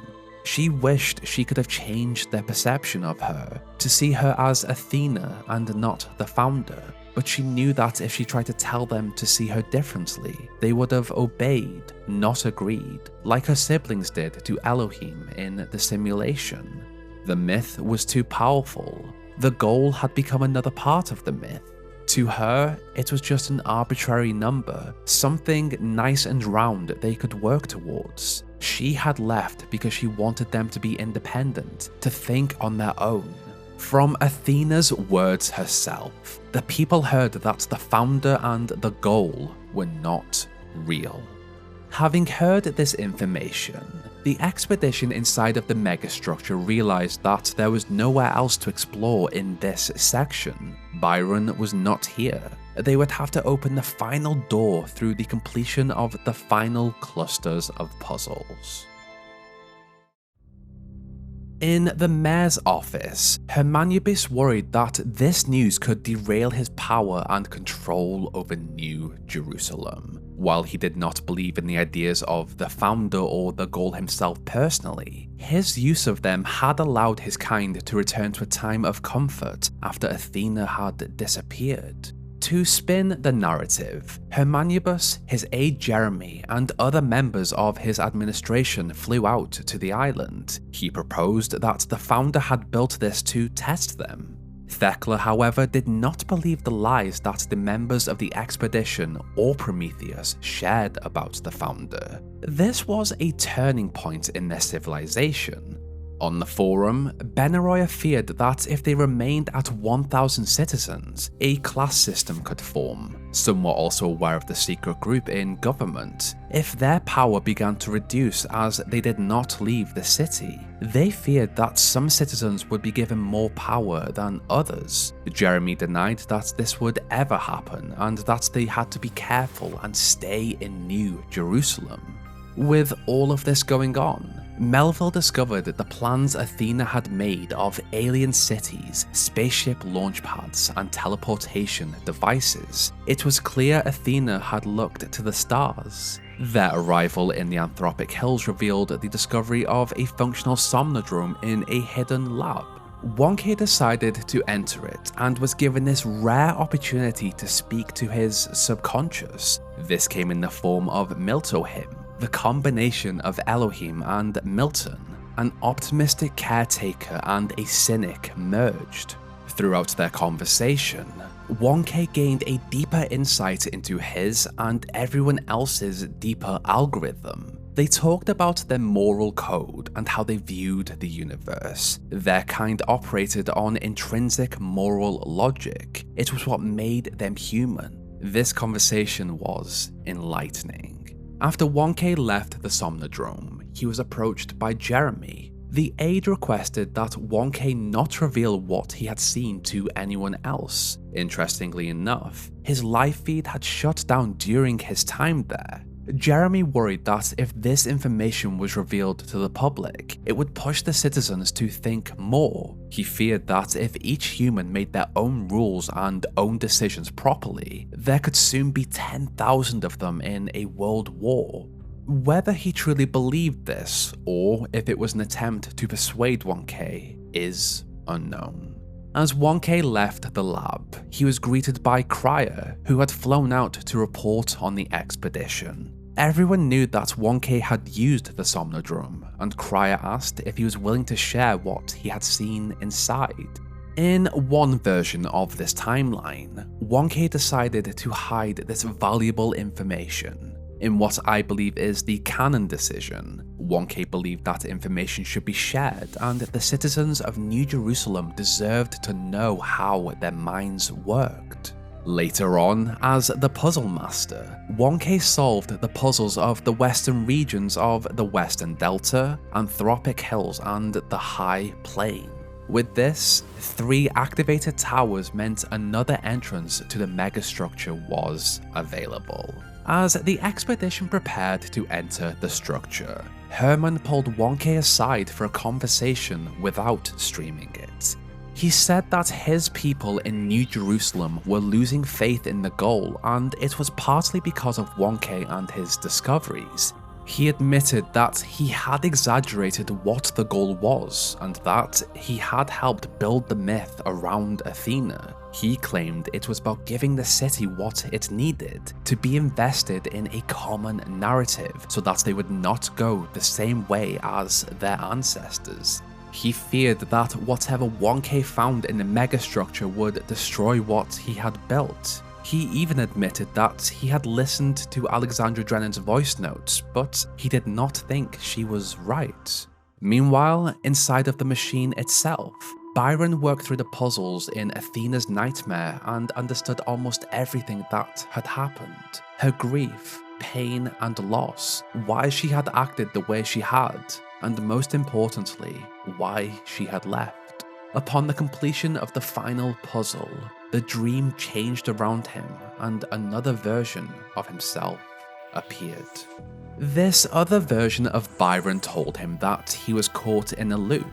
It was why he had not been able to get over the fact that Athena had left without telling him. He had stayed in this place longer than he needed to because he had wanted to solve the puzzles to learn more, to get answers. He was told his ego was a problem and that instead of complaining about the way Hermanubis had run New Jerusalem, he should have actually done something about it. Byron argued that this was why they needed Athena to fix things, but his alternate explained that Athena could not even save herself.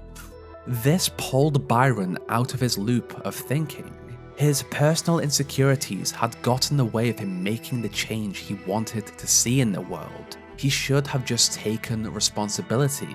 Maybe he should lead his species and show them a better way. With his new-found confidence, Byron was finally pulled out of the machine by Wonke, who had followed Prometheus' instructions within the megastructure towards the terminal Byron was connected to.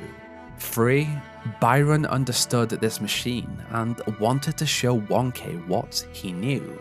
He explained that he had originally thought that Athena was testing them to see if they were worthy of her invention, but she was actually confused, uncertain, and lonely, so she took a nap. The machine showed 1K the different aspects of Athena's broken personality. Prometheus represented the part of her that had hope for her species, that would use the machine to spread life across the universe. Pandora represented her fear that they would instead use it to destroy the planet. Byron revealed to 1K and everyone on the livestream that everything on this island, everything they had seen was Athena. Her dream had been printed into reality. She was not waiting to reveal herself. She needed their help to escape the dream. They had to wake her up. Aware of what they actually had to do, Byron led 1K to an exit, but Pandora was not willing to allow them to leave. On their way, Pandora activated a power pylon, and this surge of energy knocked both 1K and Byron out. To their luck, Melville, Yaqut, and Alcatraz were able to track them down and pull them to safety.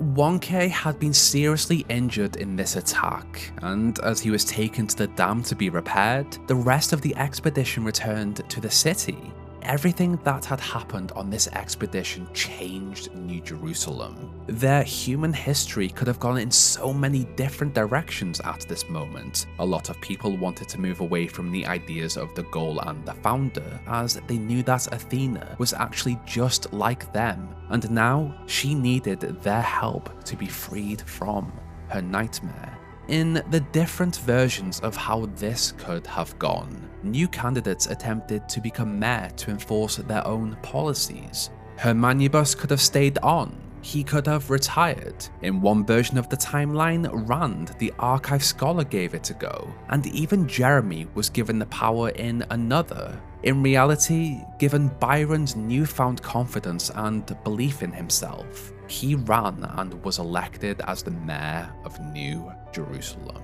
Under Byron's leadership, the people in the city had finally begun to wake up. Neve was happy with the new art that had been created.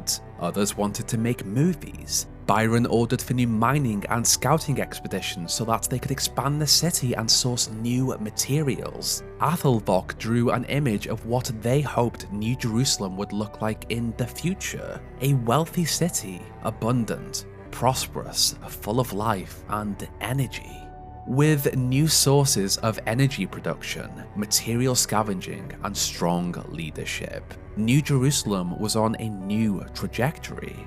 The big debate, however, was what they should do on the final stretch of the expedition after they had freed Athena. Would they use the machine, leave the machine alone, or destroy it? Atoll believed they should use the machine to somehow extend the lifespan of his cat, Patricia.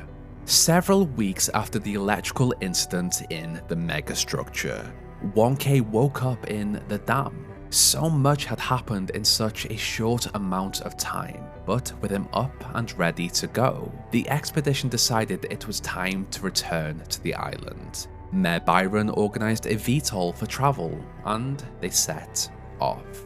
As for their stance on the debate, Byron wanted to embrace the machine and use it as Athena had intended, to spread across the universe and give to it. Alcatraz wanted the machine to be shut down. He believed that no one should have that amount of power. Melville saw just how incredible this technology could be for their kind. As for Yaqut, he still mourned Miranda.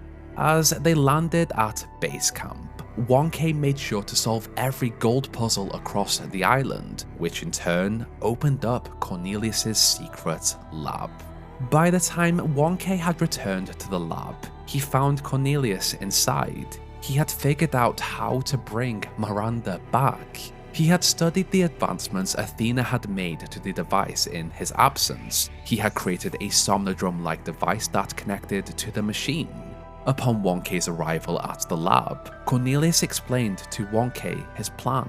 Someone had to enter the Noema machine through his device and find Miranda's pattern inside. He believed she was in there because she had been logged into the system during her death, somewhere between Athena's mind and the machine. Using Noema, he could then generate a body for her and download her mind to it. Wonke, of course, accepted this challenge and he entered the machine. In a simulation region that appeared to be a shattered version of the booting process, Wonke navigated the dangers here until he reached a place every human recognized, the place they had all appeared in the booting process. On a stone slab, Miranda lay there.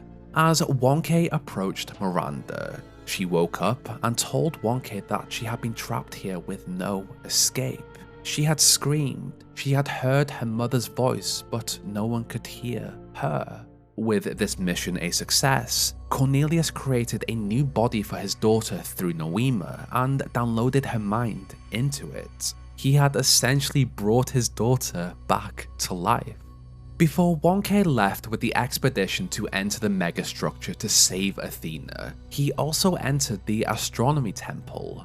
On his journey, he had collected many stars through puzzles, and as he released them into the temple, he was shown the vision Athena had of the anomaly, something that waited for them billions of light years away in the void that had existed since the beginning of time. This, however, was a mystery they would have to explore another time. As the expedition began their ascent into the megastructure, Cornelius and Miranda were hopeful they could bring Athena back to them.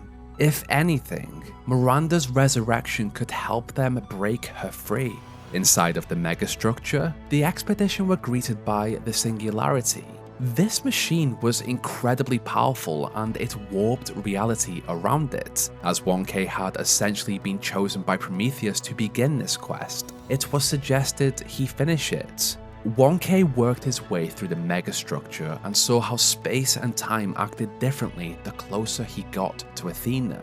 He solved new puzzles and was transported between different versions of a future New Jerusalem, one of utopia and one of dystopia. These once again represented the two potential futures they had in front of them, depending on what they decided to do with the machine. He heard Athena speak of everything she had struggled with, the immense pressure to be the founder, but it was too much. After he had solved every puzzle thrown at him, Wonke rode an elevator and found himself at the center of the machine. Connected to it was Athena, trapped in a dream. This was it. Everything had led to this moment. As Wonke told Athena to wake up, she opened her eyes. She was released from her nightmare. She said to Wonke that he was in her dream. But in her dream, he was her and she was Elohim. She had made trials for him and she was afraid he would overcome them. Although she was awake, she was still caught in a loop. The responsibility of how the machine was used still weighed heavily on her. Wonke told her that Miranda was alive, that Cornelius had found a way, that she should not feel the burden of guilt anymore. Her family was the most important thing to her, so she decided she was done trying to choose, done trying to lead. Athena gave the responsibility of the Noema machine to Wonke. He had been in her dreams and nightmares, connected to her and the machine. It was up to him to break the loop. This was another decision and important moment in their history that would define them. He had the option to shut down the machine because they were not ready to use it, to destroy the machine completely, or to embrace it and use it to create a better future. If Wonke decided to shut down the machine, he would be told by Athena that she had been in a loop for so long and that she had forgotten how much Cornelius loved her. To save their family, Cornelius would move heaven and earth. Thanks to Wonke, she had her husband and daughter back. For the first time in years, she did not care about the machine or the theory of everything. All that mattered in the end was love. They would shut down the machine because they were not ready for it. They would not have the answers to their questions. As for 1K, he would stay in the megastructure and watch over it as the keeper of the machine. If 1K decided to destroy the machine because the risk was too great, most of what it had created was destroyed with it. Every single trial, puzzle, and piece of architecture transformed back into energy. Sometime later, the population would enjoy the beauty of their world. This was enough for them. They did not need to explore the stars. For the decision that was canonically made, 1K decided that this technology could help them. Athena was right. They could use the theory of everything to make the cosmos a better place. In making this call, 1K connected himself to the device and his mind explored every possibility. As his mind did so, the puzzles across the island that had served their purpose were removed, and so too were Pandora, the Sphinx, and Prometheus. This was a new era for humankind. As the mayor of New Jerusalem, Byron took more of an active role in the progression of his species. With the Noema machine, they had the resources they needed to do almost anything. He spoke with the population and asked them what they wanted outside of New Jerusalem. Athena also returned to the city with her husband and daughter. In this new era, she was seen as Athena again, not the founder. Miranda was of course excited about everything she saw. She had spent all of her life on the island. This place was full of people, and there was one in particular that caught her attention, Yaqut. He eventually pulled up enough courage to ask her out on a date, one of those ancient human traditions in which she accepted. With the time to do what she wanted to do without the pressure of her kind, Athena also created a grave for Trevor Percival Donovan and left him flowers. He was almost as important as Alexandra Drennan, and she wanted others to know his story. Cornelius and Athena believed 1K had done the right thing. To use their machine to better their kind was what Alexandra Drennan would have wanted, to look to the stars and spread their seeds across the cosmos. Melville was very excited to dive into this, and she studied Athena's notes and blueprints of wormhole technology. With Athena free, the population returned to the conversation about the anomaly she had discovered, something that existed in the void, billions of light years away. Everyone had their own theory about what this could be, and now, with Noema, maybe they could explore it. Cornelius, ever the problem solver, was fascinated by this. The theory of everything had figured out everything but this. He thought about his brother, Eustathius. What if he was right? What if this was evidence of the prime mover he had spoken of? Something that existed in a void, that had been there before the Big Bang. All they knew was that it did not obey the theory of everything. Was it a threat, a message, or the prime mover? Athena was interested in this, but she had been trapped in the megastructure for so long. She just wanted to learn to live again. Although Byron and Alcatraz's friendship had survived a lot over their lives, and their opinions had differed greatly, the decision to use the machine was a breaking point for Al. He was mad and he asked for his space. Byron respected his wishes, and over some time, they just stopped speaking. Alcatraz not only cut himself off from Byron, but also the rest of the expedition. He did not know where he fit with this new system. In this post-goal era, Citizen 1001 was born to the delight of Dosicles. This gave him the opportunity to find someone he could connect with. Meanwhile, Yaqut and Miranda matched each other pretty well. On one of their dates, Yaqut discovered 12 new insect species without trying. With free time himself, 1K finally picked a voice pack so that he could speak to the people around him.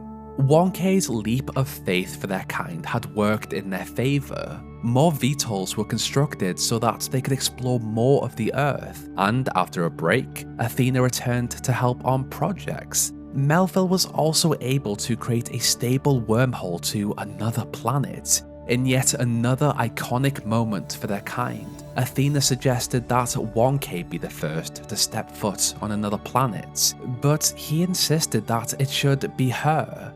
In that moment, as Athena crossed to another world, she felt like she had completed a promise across time. Alexandra Drennan had wanted them to reach to the stars, and they had. Of course, Cornelius was there and he captured this moment with a photograph. He saw this as a cultural change of what the founder meant. Not a stern and hollow idea, but that of an explorer, a bright, shining light of reason and optimism, just like her mother, Alex Drennan. On these worlds, life was spread across the cosmos just as Miranda had dreamt of. Some hoped to even meet intelligent life, but Athena had seen just how barren the universe was. It was likely there was life out there, but they just had to upgrade their wormhole technology to see more of it. Melville also calculated that if they built a Noema machine as big as the moon, they would be able to reach the anomaly in about 42 billion years. This, at the moment, was not a priority for them. They still had so much to do. On Earth, she worked on new upgrades for their kind. Melville worked on the idea of giving themselves the ability to fly, to insulate their bodies enough so that they could swim, taste buds so that they could at least understand why the ancient humans loved food so much, and there was even one upgrade she called the Data Stream Pairing Protocol. This one was for two humans who really liked each other. Another promising project came from Barzai. He had created an exhibition many years before, The Trials of an Imagined Past, and with permission from Athena, he planned to use the Noema machine to create an entire island of puzzles to solve, a sort of holiday destination exhibit, an echo of the simulation Athena had broken out of and the Founder's Island that 1K had solved. Meanwhile, as new artifacts were discovered on a daily basis as archaeologists explored additional sites outside of New Jerusalem, the Museum of the Ancient World was formed to house all of their discoveries of ancient human relics. As for Hermanubis, after his retirement from mayorship, he decided to make the most of his free time and he went hiking frequently with Alcatraz. They watched movies and sat back as everything changed. While at first they believed 1K had made the wrong choice, they were not too sure anymore. Their kind had been able to do in years what had taken the ancient humans centuries to accomplish, but the fear was still there. What if everything went wrong? When he was not with Al, Herman also gardened with Chauncey, and he often travelled over to Melville's workshop. It appeared that he had a crush on her, and although Melville claimed to those closest to her that he was malfunctioning and that they should put him down, she did like the attention. In a shocking turn of events, Thecla, also known as Byron's biggest hater and the religious zealot of New Jerusalem, calmed down with her views. She had accepted that Athena was one of them, not the founder. She had decided to enjoy her life without pushing her views on others, yet she was still mocked frequently in the forums. This was such an exciting time for their kind, but Cornelius had not forgotten the past. People had died, but he had a plan to bring back one of them, Sarabhai. Her death in New Alexandria had been unique. He believed her mind was still inside of her body, just fragmented. With the Noema machine, he had created a device, just like the one he had used to bring back Miranda. To disentangle her data, Cornelius asked 1K to enter her broken mind. From the data fragment inside, he could reconstruct her personality. Cornelius had wanted to right this wrong for a long time, to reunite Sarabhai with Hypatia, just like he had been reunited with his daughter. After the collection of the 16 fragments of Sarabhai's personality inside of her broken mind, 1K saw her final moments, the explosion that had taken her out and her last thoughts of Hypatia. Cornelius then informed 1K that although he had everything he needed to restore Sarabhai, there were other mysterious files in this place. He did not know what they were. Ever the completionist, 1K sought out the additional trials and he recovered 3 files with scrambled letters and numbers that translated to Omega. Upon the collection of all 3 of these, 1K had another vision from an impossible moment.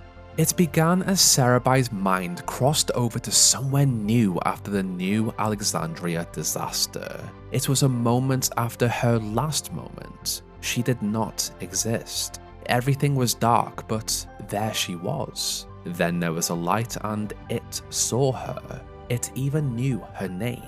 As she reached out to it, it told her, not yet. This suggested that there may have been some credit to Eustathius' theory of a prime mover, a being that watched over them in a sense. This could have possibly been the anomaly Athena had seen. Regardless, with every file collected, 1K left Sarabhai's mind and Cornelius used his technology to restore the shattered fragments of her personality, and with it, he downloaded them into a new body.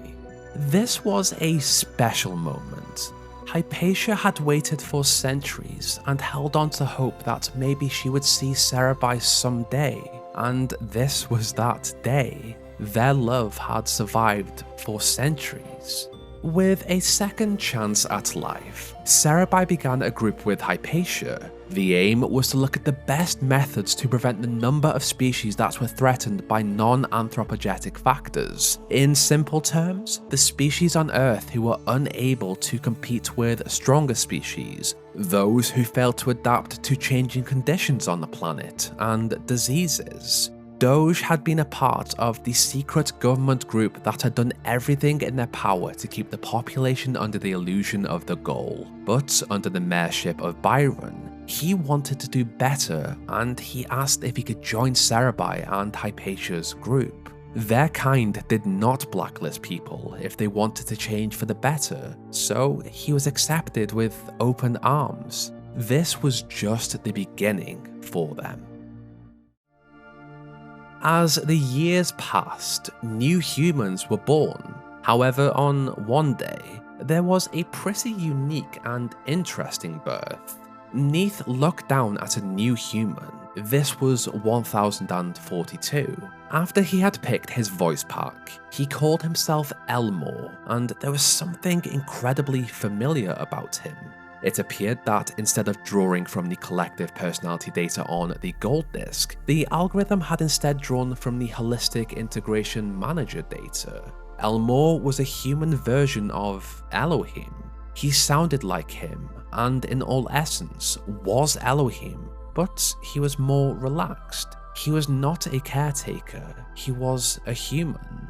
He also remembered his time as the guardian of the gardens of the simulation. Elmore and Neith worked together to understand this unexplained event. The best they could guess was that Alexandra Drennan may have designed the system to produce more varied results once the base population had been established. Elmore did not know who he was in this world. He just had to find out what worked for him.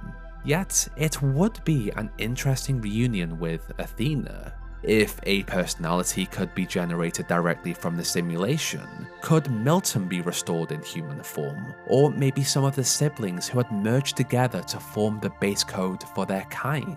Meanwhile, having had some time to create his exhibition, Barzai opened it up to the public and invited them to complete his puzzles on the Isle of the Blessed. On a family day out, Athena, her husband, Miranda and her boyfriend Yaqut traveled there together. On their way, Cornelius suggested that Yaqut should solve some of the puzzles on the island. Athena joined in with this, clearly in an attempt to embarrass Miranda. She told him that back in her day, all there was to do was solve puzzles. Puzzles were very important in their family. Yaqut reluctantly agreed to complete the puzzles on the island anyway in an attempt to impress his girlfriend's parents. Miranda told him not to listen to them. They were just terrible old robots. Athena quipped that she was the founder. Everything she said was serious. It appeared at this point that Athena had completely let go of all the pressure she felt. As they landed, the family met up with Mayor Byron. He was pleased with everything Barzai had put together here. He even mentioned that 1K had already solved the puzzles and they were ready for something new. 1K had then decided to enjoy the island on the beach with Melville. She was here testing sensory receptor upgrades with 1K as her subject. On the list today was smelling, tasting, and a goosebump simulator. Barzai explained to Yaqut that this exhibit was split into 3 regions. Each had their own lighthouse that needed to be powered in order to access the giant hexahedron in the center of the island. He explained that these 3 clusters of puzzles paid homage to Athena's time in the simulation, combined with the tasks and puzzles the expedition had to do to access the megastructure. As Athena, Cornelius, and Miranda set up a spot on the beach, Yaqut began the puzzles. Although he had almost failed the booting process during his birth, he surprised himself. He was actually good at this. On the beach, Cornelius could not get a project out of his mind. He thought about the people of Gehenna. He wondered if he could somehow use the technology available to him to salvage each individual person and bring them into the real world. The issue was that there was a lot of data from the simulation that no longer existed. If he was to fill in the missing pieces with his best guess, then he would not really be recreating the citizens of Gehenna. There would be no continuity. He would just be creating something similar. Still, this was a problem he hoped to solve.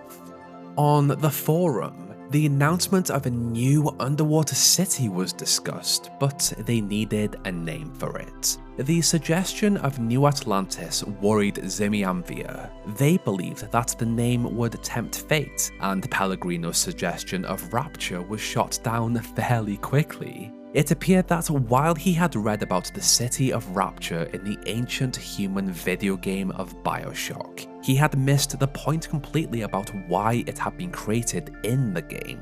After a vote, New Atlantis was declared the winner. Meanwhile, Atoll and Mitku took it upon themselves to research the manipulation of ecosystems to lessen the suffering of complex and intelligent organisms. This consisted of the conversion of predators into herbivores, the abolishment of octopus senescence so they live longer than an average of 2 years, and population control. In order to investigate both the ecological and ethical complexities of the project, Atoll believed he would need to collect a minimum of 100 years worth of results. As they did not want to impact or contaminate Earth in any way, Atoll and Mitku set up a lab in the Epsilon Eridani research station on another world. With every civilization, there will always be people who do not believe everything they are told, which for the most part is not a bad thing. Question everything.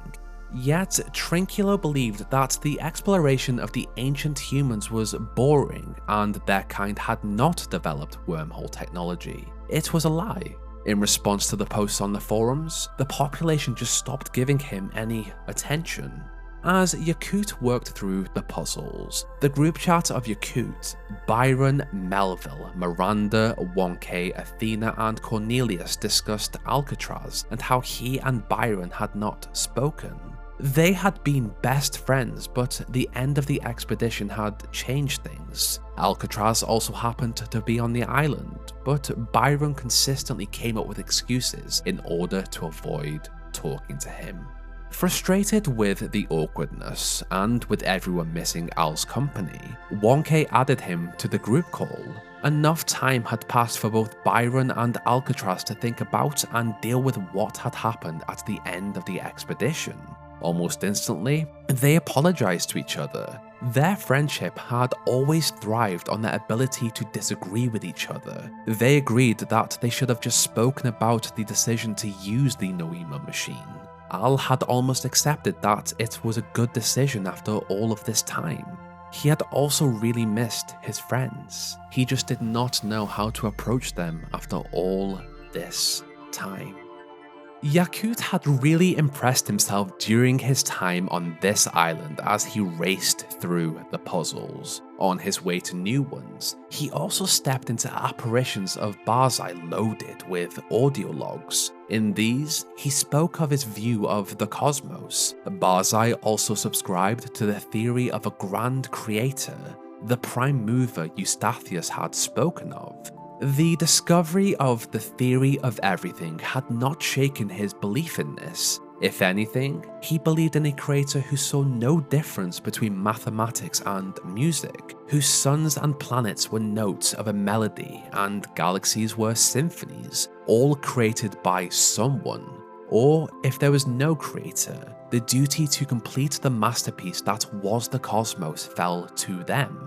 In his line of thinking, he thought about how Alexandra Drennan had created the simulation, Athena had created the megastructure. If there was a grand creator, what if they had made this world with jokes and Easter eggs in reference to their world? Was this universe a simulation of sorts? On the subject of great mysteries, the population wondered where Lithrasir and his students were. Had they reached the other end of the world yet, or had there been troubles? Without any communication, they had no idea if they were okay. In New Jerusalem, Hypatia and Sarabhai sent out messages to everyone with an announcement. They had decided to get married in 1 month. Yaqut and Miranda were the first to be invited. Although Miranda had a Mars geosurvey planned for that day, the wedding of her friends was more important. Yaqut eventually solved every puzzle on the island, and he was so proud of himself. Miranda even came up with a new nickname for him, Yaqut. I'm sorry, I love this game and story. The completion of the Isle of the Blessed brought an end to the family holiday. Yaqut had proven himself to a family of problem solvers. The couple moved in with each other shortly after. As the years passed, humanity's grasp and understanding of technology improved immensely. Cornelius and Athena watched on another world as the construction of a city began. On Earth, in reflection of how things had advanced over this time, Byron and Al sat on a bench in front of a megastructure. There had been new citizens, new cities, space travel, and as mayor, Byron was fully aware that they had to be careful. This technology was still dangerous if used incorrectly. After all of this time, Al was still curious about one part of the exhibition. Byron had changed after he'd been freed from the megastructure. He wondered what had actually happened to his friend inside of the machine. Byron explained his interaction with another version of himself that had pushed him to become more confident. Al was still not completely sold that the use of the machine was the best thing for their species, but he could not just stick around complaining without participating.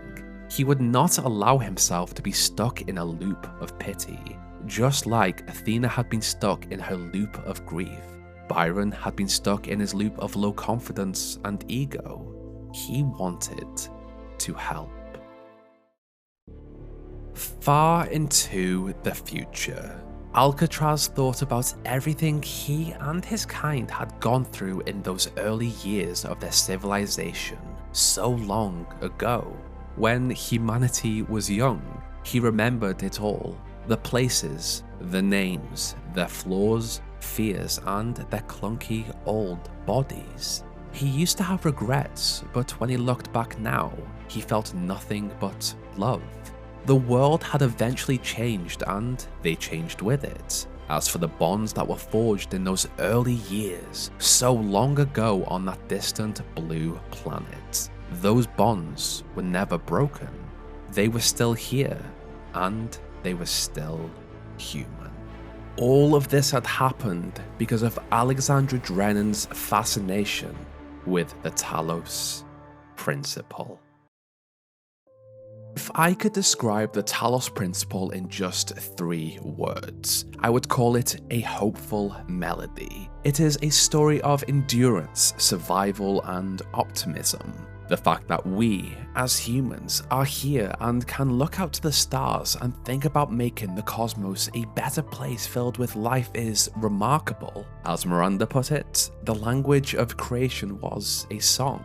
This was a huge project for me, and with the runtime, a pretty big deep dive into this incredible series. Although this channel mostly focuses on boomer shooters and the lore behind them, I can say that the Talos Principle is my favourite game series. Not only is the gameplay fun and challenging, but the story behind it is so deep and impactful. The kind of story that leaves you thinking about it for days, weeks, and months later.